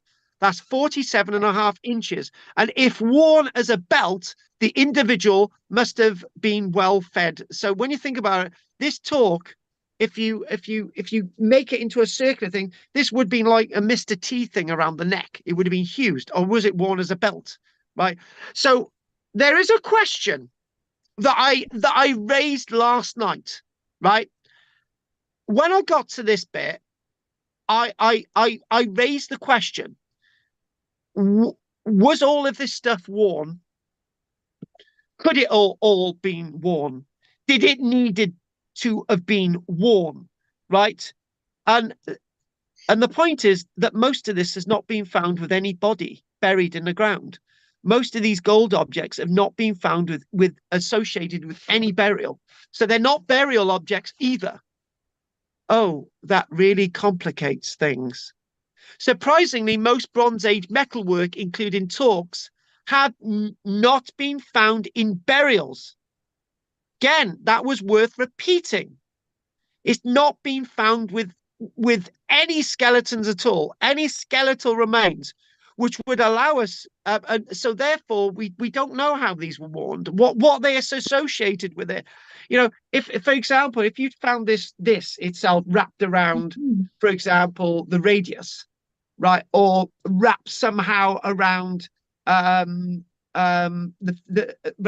somehow around the tibia, for example, right, then you may have seen its use, or you found it wrapped around the neck, or you found it wrapped around the thigh, for example, right? Most of this stuff has not been found associated with any sets of human remains. Here's another puzzle. Oh God, I tell you what, there's more questions tonight than anything. Anne's head's going. Henry's just given up. Here's another puzzle. Weighing an impressive, this weighs, wait for it, 1 gram. No, it weighs 720 grams. Wait for it, 720 grams in weight. Now, I don't know how much a gram of gold, Henry's going to give this now, he's going to tell us at the end. I don't know how much a gram of gold today is worth, right? But we're not talking about a couple of pence, right? This is one single gold object out of the hundreds and hundreds and hundreds, the thousands have been found in Ireland, right? This is weighs 720 grams. And where did the gold come from? We said that earlier on. Is it conceivable that the image of Ireland as the ancient El Dorado of prehistoric Europe depended on importing gold as opposed to having a local supply? Now, this is the thing, you see, right? This is the great debate. Now, is gold ending up in Ireland to be processed? Now, this is a part of the wider archaeological debate as to the origin of the talks. There is somebody said last night, right? Somebody said last night that none of this was produced in Ireland. Oh my God! Burn 1,000 deaths! It was all brought to Ireland, and I'm thinking, no. If that's the case, if it's all brought to Ireland, there'd be another place in Europe where a load more of this would be found. And I throw that out the window straight away, right? I really do. So, question: was the Corrad talk made in Ireland or somewhere else? I'm going to leave that to you, right? We've had this presentation today, and we've been saying Ireland, Ireland, Ireland, right?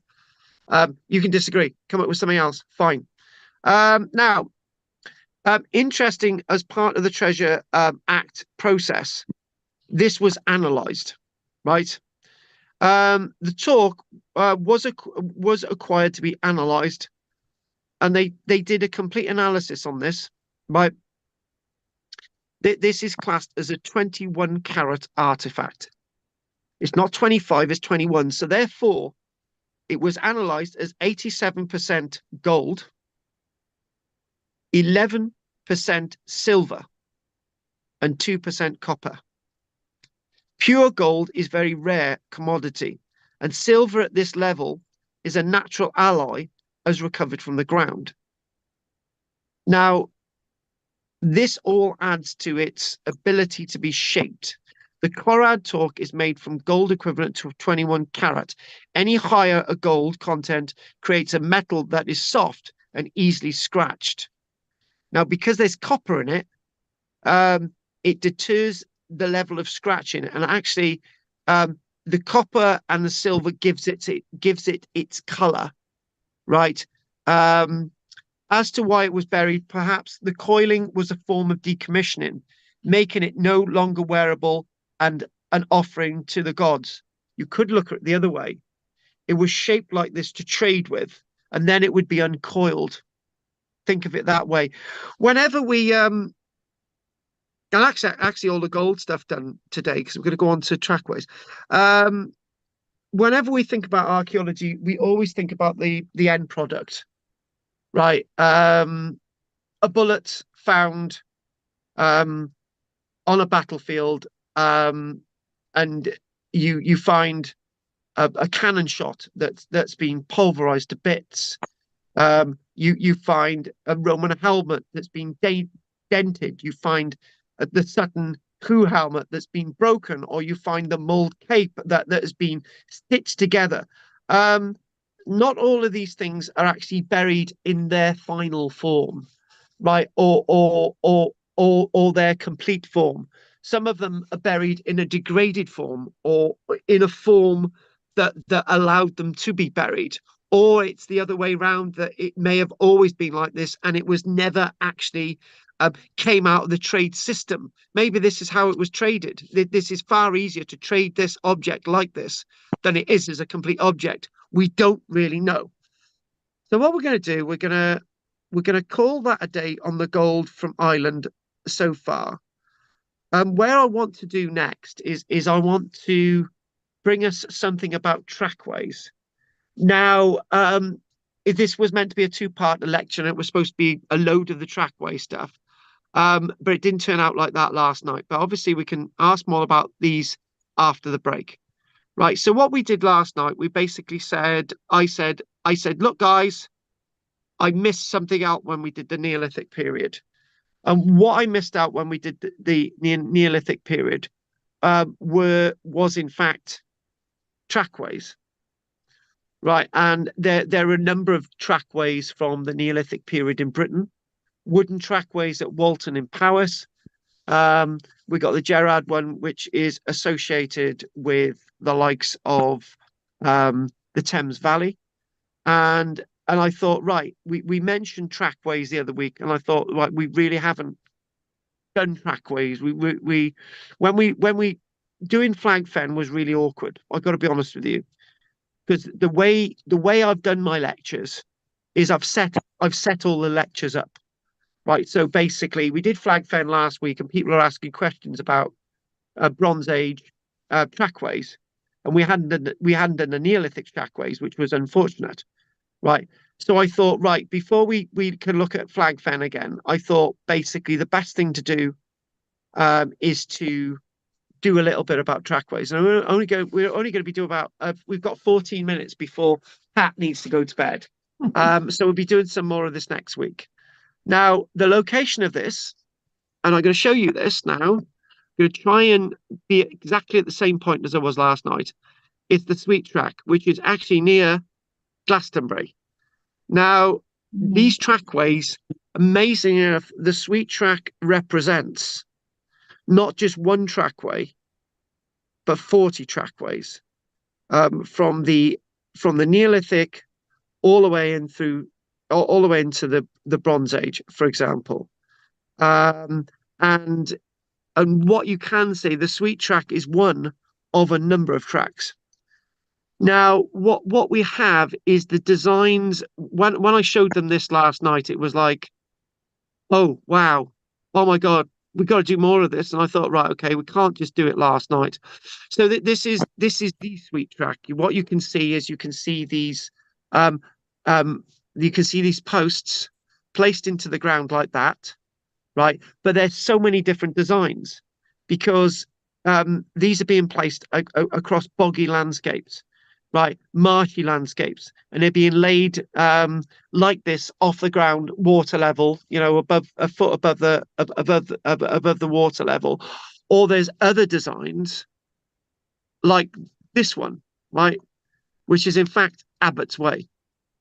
And lots of these are being found by accident. What they've done here, they've laid this out on the muds, as the fen-like landscape dries up.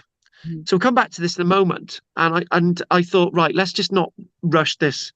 Tried to rush it last night. I thought, oh, right, God, I'm losing. So I decided to come back to it. So we've got this little plan here, and all the stuff that says wetland today is actually PT boggy landscapes in the winter months, but in the summer months it's farming landscape. And what you can see at number one, you can see Abbott's Way, between a little raised area of Birtle, which would have been like a little islet back in the Neolithic period in the Bronze Age, and obviously all the lighter green stuff is now sort of choked up. And what you can see is the next one, the Sweet Track that we mentioned.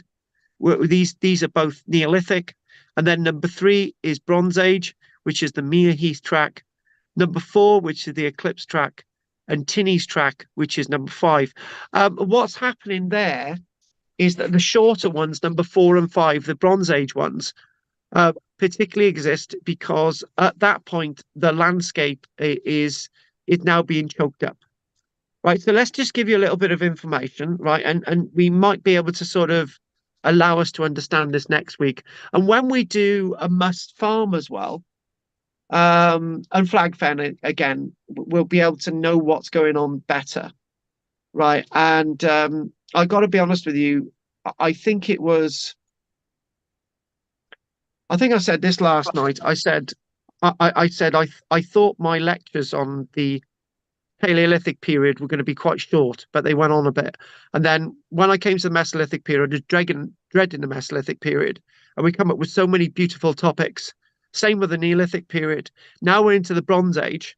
My list of Bronze Age things that I want to do is getting longer and longer and longer every single week, right? And I just thought that's fine. We're all learning stuff. Anyway, the Sweet Track. This is Abbott's Way, so near the Sweet Track. And this is a Neolithic one as well. Based on the dry islands of the marshes and the adjoining hills, early man exploited the resources of the wetlands which lay in between. This was a changing landscape of open water, reed swamps, wet woodland, and raised bog. So you can imagine this itself, the image here was once like, hang on a minute, was once like this, as those individuals are walking through the reeds, right? There's Anne at the back there when she had black hair. So, however, these wetlands were difficult to cross, so wooden trackways were built, and the most famous of which is a sweet track. Fortunately, this wet landscape preserved many of these trackways, some of which were found by peat diggers in recent times. Some were found many, many years ago. And that's the one that we're going to look at now, which is Abbott's Way. This was actually found in the 1800s. So, Abbott's Way. So the first trackway to be discovered was this one, which was more or less a roadway made of alder logs. This is Neolithic, that linked the islands of Birtle and West Hay, which were in the marshy landscapes. You know, marshy landscapes are about a foot of water, but there you go. We needed to cross them. And if you get stuck in the mud, you can't usually get out of it, can you? As me and Richard appreciated that when we used to try and go across the old harbour in Barry with our boots, and we used to lose our boots because we used to wander through the mud. So they wanted to avoid that. So they would put these sort of trackways, which would just be hovering above the mud. This was an area where there was a lot less water, so they could just put the planks on top of it. Well, this was discovered in 1873. It was named the Abbott's Way, as it was thought to have been on the orders of the Abbot of Glastonbury, who owned the landscape then. But no, they later found out that this was actually created in the Neolithic period. In fact, the trackway was built 4,500 years, 4,500 years ago. Or more, 3,000 years before the abbots of Glastonbury. But there's a point to be made with this, and Peter, we're going to mention those people again. Lloyd George, no, got the wrong one. We're going to mention the Romans. Now, actually, we know of Roman roads in Britain that were exactly like this. Bloody hell. They were like this. We know of Roman roads like this. Now, is this a typical looking Roman road for you, Peter? It's not like the ones that I've seen in handy little illustrations. No. What you would find is Roman roads. We've got evidence of Roman roads exactly like this. And this is Roman road technology is exactly the same technology used in the Neolithic period. And I kid you not that when the Romans would, for example, come across a landscape like this, they would gravel across it, and sands and so on, and then they would put timbers across it like this, and this would be countermount to a Roman road. Exactly the same technology that they used thousands of years before. So that and actually, right, wait for it, Peter, exactly the same technology that the monks would use as well. Yeah. So if it works, why do anything different? For example, if it ain't broke, don't fix it. And that is the point. The Romans are given too much credit for things that he never achieved, right? And I've said that so many times, and it's again proven in this. This could easily be a Roman road, but it's not.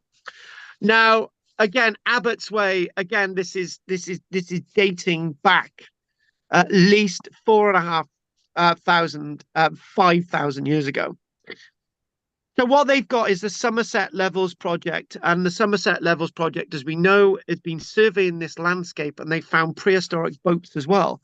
And one or two of these you can find in the Guildhall in Glastonbury, actually on display, which was found in the beginning of the 1900s. So often structure and artifacts were found and reported by the peat cutters. In the 1960s, as the rate of peat digging increased, so did the extent of discoveries. This led to the Somerset Levels Project being set up in 1973. by John and Brian E. Coles. This project managed to excavate and record some 30 or more groups of wooden trackways. You can clearly see them there, mainly Bronze Age, plus many everyday objects, including statues of Lloyd George and including a wooden child's toy. Right. Interesting. They pioneered many of the techniques of wetland archaeology that are still in use around the world today. To encourage the reporting of finds, many of the trackways were named after their discoverer or the peak company. So, in other words, we've got names like Abbott, Sweet, Mere, Eclipse, and Tinny trackways. There's also one called Garvin's Trackway, Roland's Trackway. So far, Ray Sweet was the name given to the Sweet Track, number 2, Sweet Track, because it was found by Ray Sweet. Altogether, there are 40 wooden trackways found in that area alone. Look at the ones over there. These ones over there are a mix of bronze and Neolithic, right? And it's almost as if people are using these trackways to go into the mud and sort of fish and all the rest of it. Go quickly. You can I was say, just going to ask, go. is there where there's that bunch of them by Birtle Island? Is that because there's some elevation that we can't see on this map? Because they look like wharfs. Yeah, they do look like wharfs, and to be honest with you, it might be interesting to see if I can do a little bit more about Birtle, but they do look like wharfs, but if they're built over a long period of time, but as they're built over a long period of time, one's sinking and all the rest of it. But it would be actually, I got to be honest with you, I would like to know more about that as well. Yeah, it's very strange, isn't it, all them lined up like that. Isn't it? Yeah, it is. But when you look at the map, number 5, for example, number 5, which is the Tinny's tracks, and obviously the thing is, we are planning to do more of this next week, so don't worry about it. That's fine. Right. Okay. Yeah. That's I'll let fine. you get on. Yeah. So now the Sweet Track itself. Now the Sweet Track. And as you can see, today if we look. I had set up all those images here, so we haven't even touched them, right? But you can see that some are designed like this. This is another design, right? This is a more complex design, and obviously, what we have is this is actually not one in Somerset at all. This is Garvin's Track, and this is Bear with me a second. Hang on. Hiya, I'm still teaching. I'll call you back. Speak to you soon. Bye. Love you. Bye. Bye. Sorry about that, folks. This is actually Garvin's Track. This is in the Thames estuary area. So we're going to be looking at that next week as well. And also we've got, hang on, I'll show you another one, which we're not going to do. We're just, hang on a minute. What's that one there? Oh, this is another design. This is one of the other designs near the Sweet Track. It's almost as if wattles have been laid down. And one of the things last night, is that some of them were saying the designs of these are all completely different. Some are contemporary. They're designed probably for different purposes. And again, when we look at the archaeology, when we look at Must Farm as well, we'll understand this a lot more. But finally, what I'd like to do before Pat's going to say is 1 minute to past, right? Okay, Pat, I'm hearing you. All right. We're just going to mention a little bit more about the Sweet Track. That's the post track, okay? So that's the post track. There you go with the Sweet Track. This Sweet Track itself crossed the 2 kilometre of reed swamp that separated the island of Westay from the dry land of the Polden Ridge in the south. So in other words, 2 kilometres. This is over a mile of trackway. They made this, right? They created this. And interestingly enough as well, tree ring dating, the dendrochronology, has proved that it was built on March the 1st in the year 3806 BC. When I say March the 1st, right, it's spring. It was built in the spring 3806 BC. So within a few days, we can work out when this was created. or when they first laid this down. And that is amazing because it's wood. Dendrochronology, the wood was cut at a certain time of year, and they created this. So obviously, when the water was going a little bit baiting, they made this. I think that's amazing. When farming and settled life was just beginning in what is called the Neolithic period. And listen to this, some amazing facts as well. And it's a shame we're getting to the end now, but Pat, give me a couple more minutes. So fats extracted from pottery found besides the track were from cow's milk. Okay, hang on. There's pottery that's been laid alongside this track, right? And it contained cow's milk. Some of the pots were discarded in the water, or they were going along and they just chucked them away. Look, love, oh, you broke the pot and you wasted all our milk, right? Some of the fats and some of the lipids remained. Actually, some of the oils remained in the pot, right? And we know that these trackways were associated with some of the first evidence for dairy farm in the United Kingdom. I think that's amazing, right? I really, really do. And the last thing I will say, we're going to go to that little section. And hang on, where is it? Oh, there. Sweet track. In simple terms, the sweet track was carefully constructed by driving sharpened poles obliquely, diagonally into the peat to form a V, and these would have been bound together, into which planks were fixed.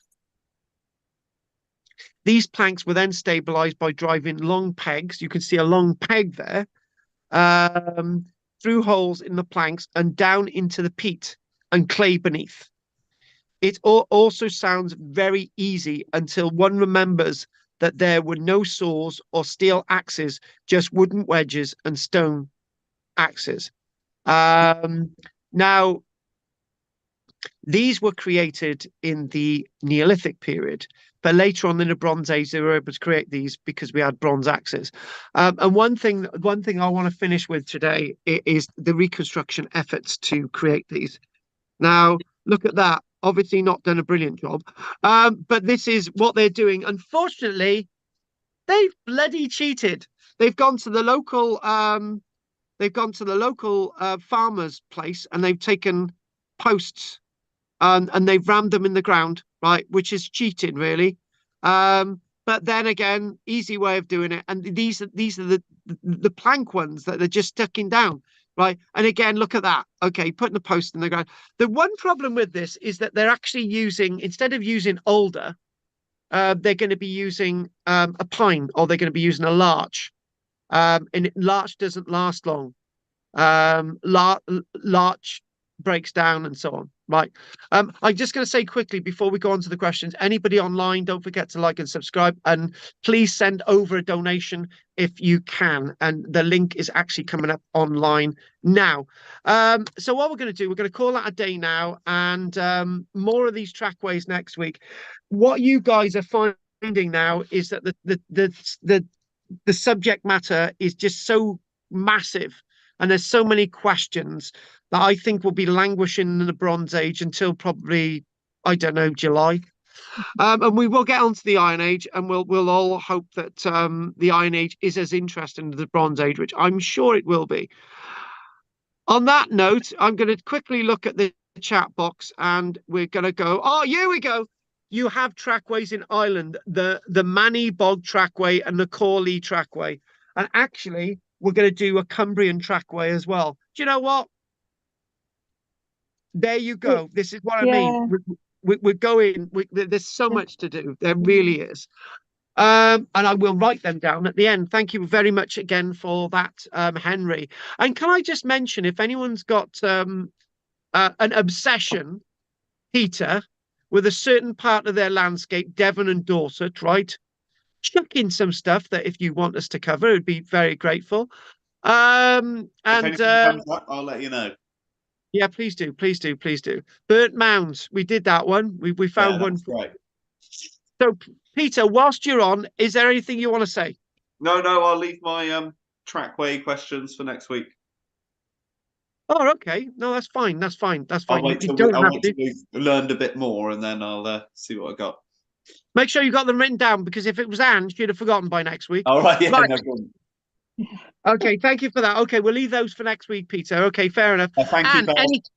my pleasure completely. Adam was there last night as well, so that was good. Well, yeah, And anything. I'm interested in this, the trackways, because you know, you took us to Glastonbury quite a few years ago now, but we also went to look at the area of where they're doing some reconstructing, and you know, it'd be nice to see what they've actually done.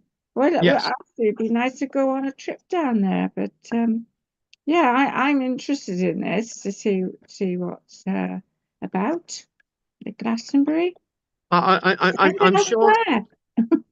I'm sure there's opportunities. I'm sure there's opportunities. Mind you, if we did organise an archaeology Cymru trip to down their neck of the woods, right? Peter probably wouldn't come with us because he's not exactly the best in the world. Sandra's no longer with us in spirit. Dorothy wouldn't be coming. So you know it It restricts won't be numbers, the same. but Will it? I'm sure. I'm sure it's a possibility, maybe for a day trip or something. We'll see. We'll Yeah. see. Okay. And we've got to go back down to Sedgemoor, the Battle of Sedgemoor as well, even if we Oh just go to the yes, services. yes. Yeah.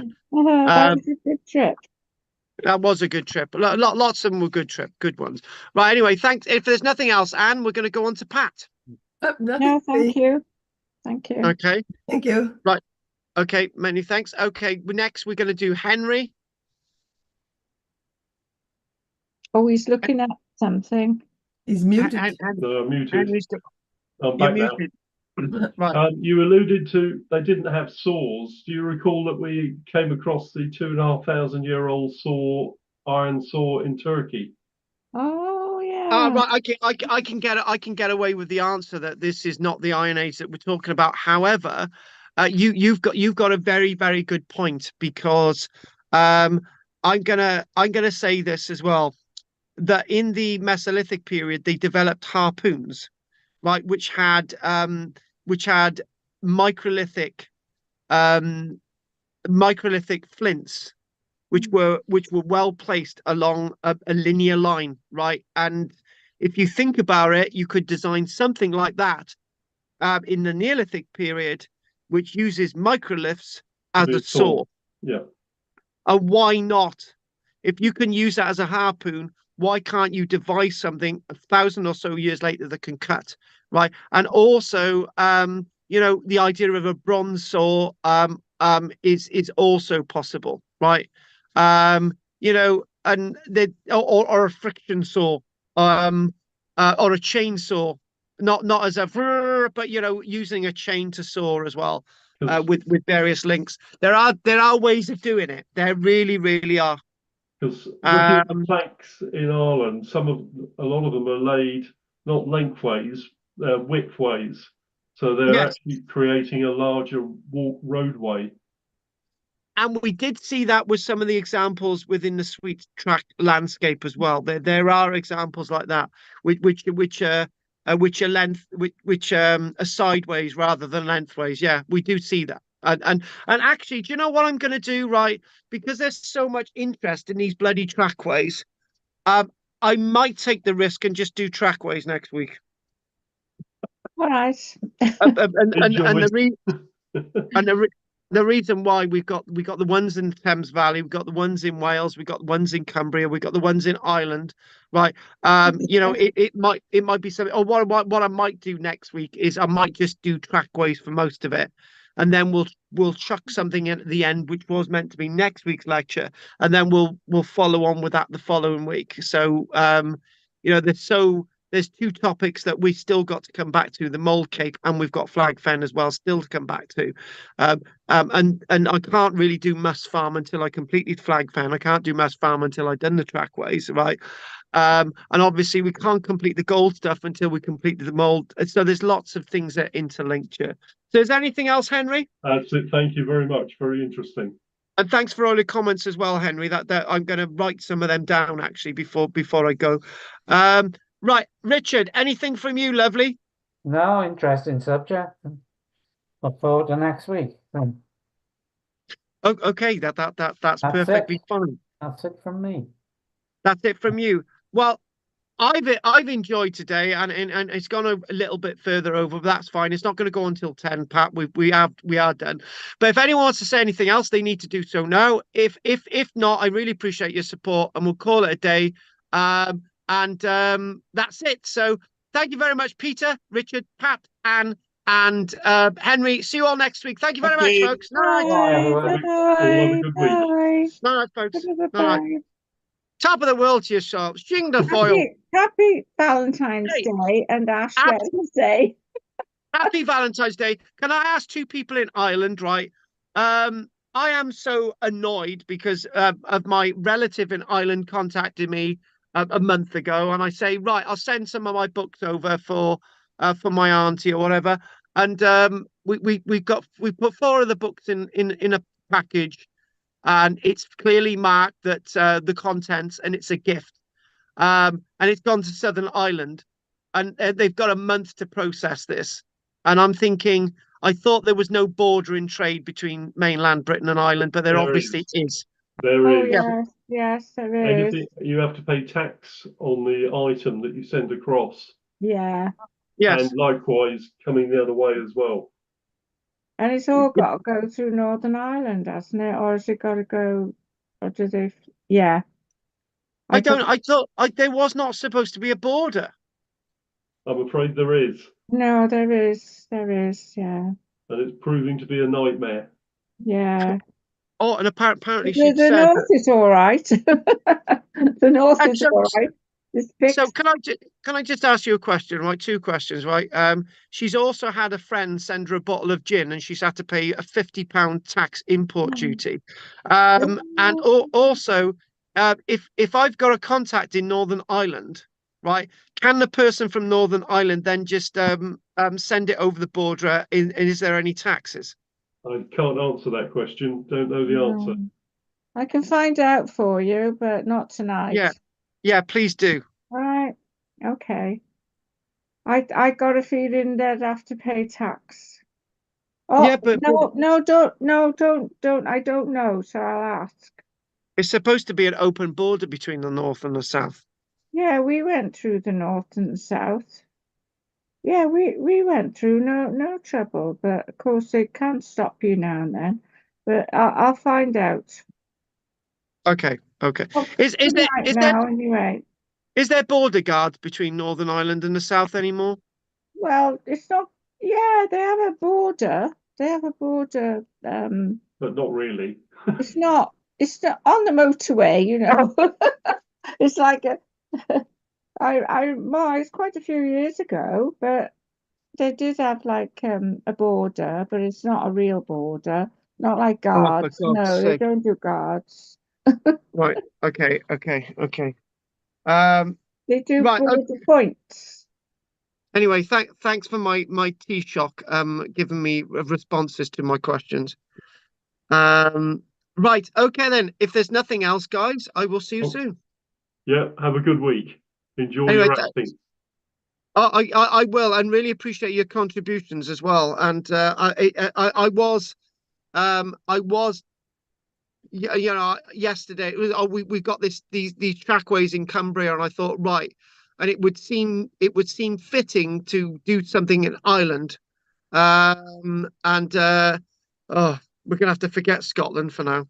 Right. Have a good week.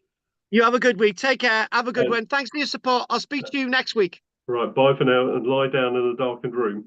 I need it now. I need it now. Take care, Henry. Bye. No night, Henry. No night. No night. No night.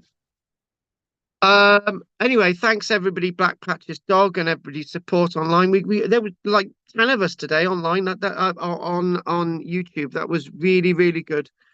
Look at the new look. And you know what I'm going to do? I'm just going to do a TikTok video about the border between Northern Ireland and Southern Ireland.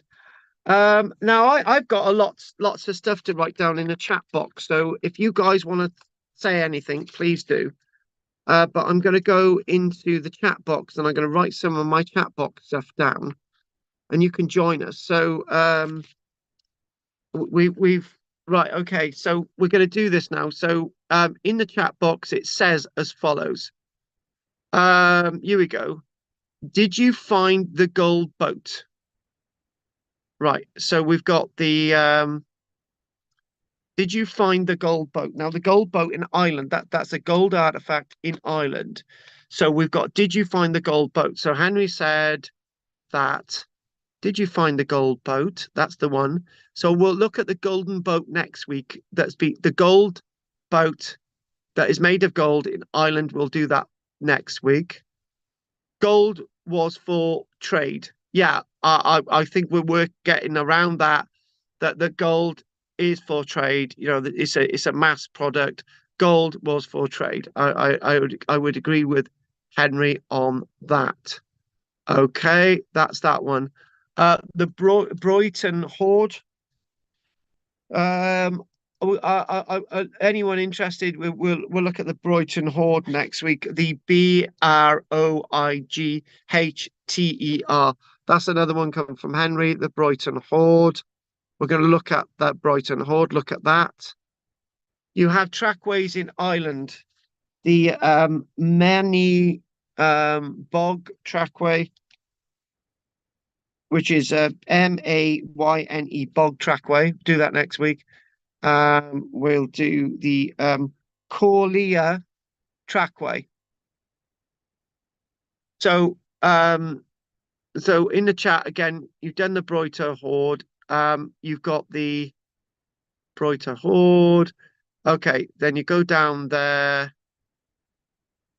You have the trackways in Ireland, which are the Many Bog Trackway and the Corlia Trackway. So that's what we'll do next week. I'm just going to double check the Broighter Hoard and the trackways in Ireland, where you've got the Mayne Bog Trackway and the Corley Trackway. On that note, folks, we're going to call it a day. And thanks for everybody's support. Anyone want to make a donation, please do so. You can make donations and you can join. If anyone wants to join. I know some of you are members on here now, which is great. Really appreciate everybody being a member. Look, yeah. Oh God, my friend, Mr. Woods. Look at Tartaria, please. I have loads of information from long lost books. Right. Right. Okay. Tartaria. Right now. I know we've got our friend who's got an antiquarian page, isn't it? Antiquarian history. I will juggle Tartaria in some time, right? I will, even if it's like a thing for members. I will do a Tartaria lecture for members, so I will do something, right? Because I've got to do these things for my members who join. Who pay their membership on you. I've got to do extra things. Anyway, I'd like to say thanks for joining us, Black Patches Dog as well, and S Wood as well, and Arthur as well. Arthur the First, thank you for your contributions and so on. And everybody joining is a new person into the gang. I am knackered, and look at my hair. It's like this because I can't sort out the hair gel. I need to wash my hair, I think. So I'm going to call that a day. Good night. And yes, we'll do Tartaria. And join, like, subscribe, make a donation, PayPal. If anyone wants to make a donation, I'm going to put it on. And we're going to do that there. And I've got to phone the missus. That's done. Okay. No, folks. No. Diolch yn fawr chi. Gwelwch chi eto. Y clasiau yn yr dydd dydd Mawrth a dydd Mercher. Yeah. Neth yr wythnos. Diolch yn fawr chi. Nos da. Tra. I'm off.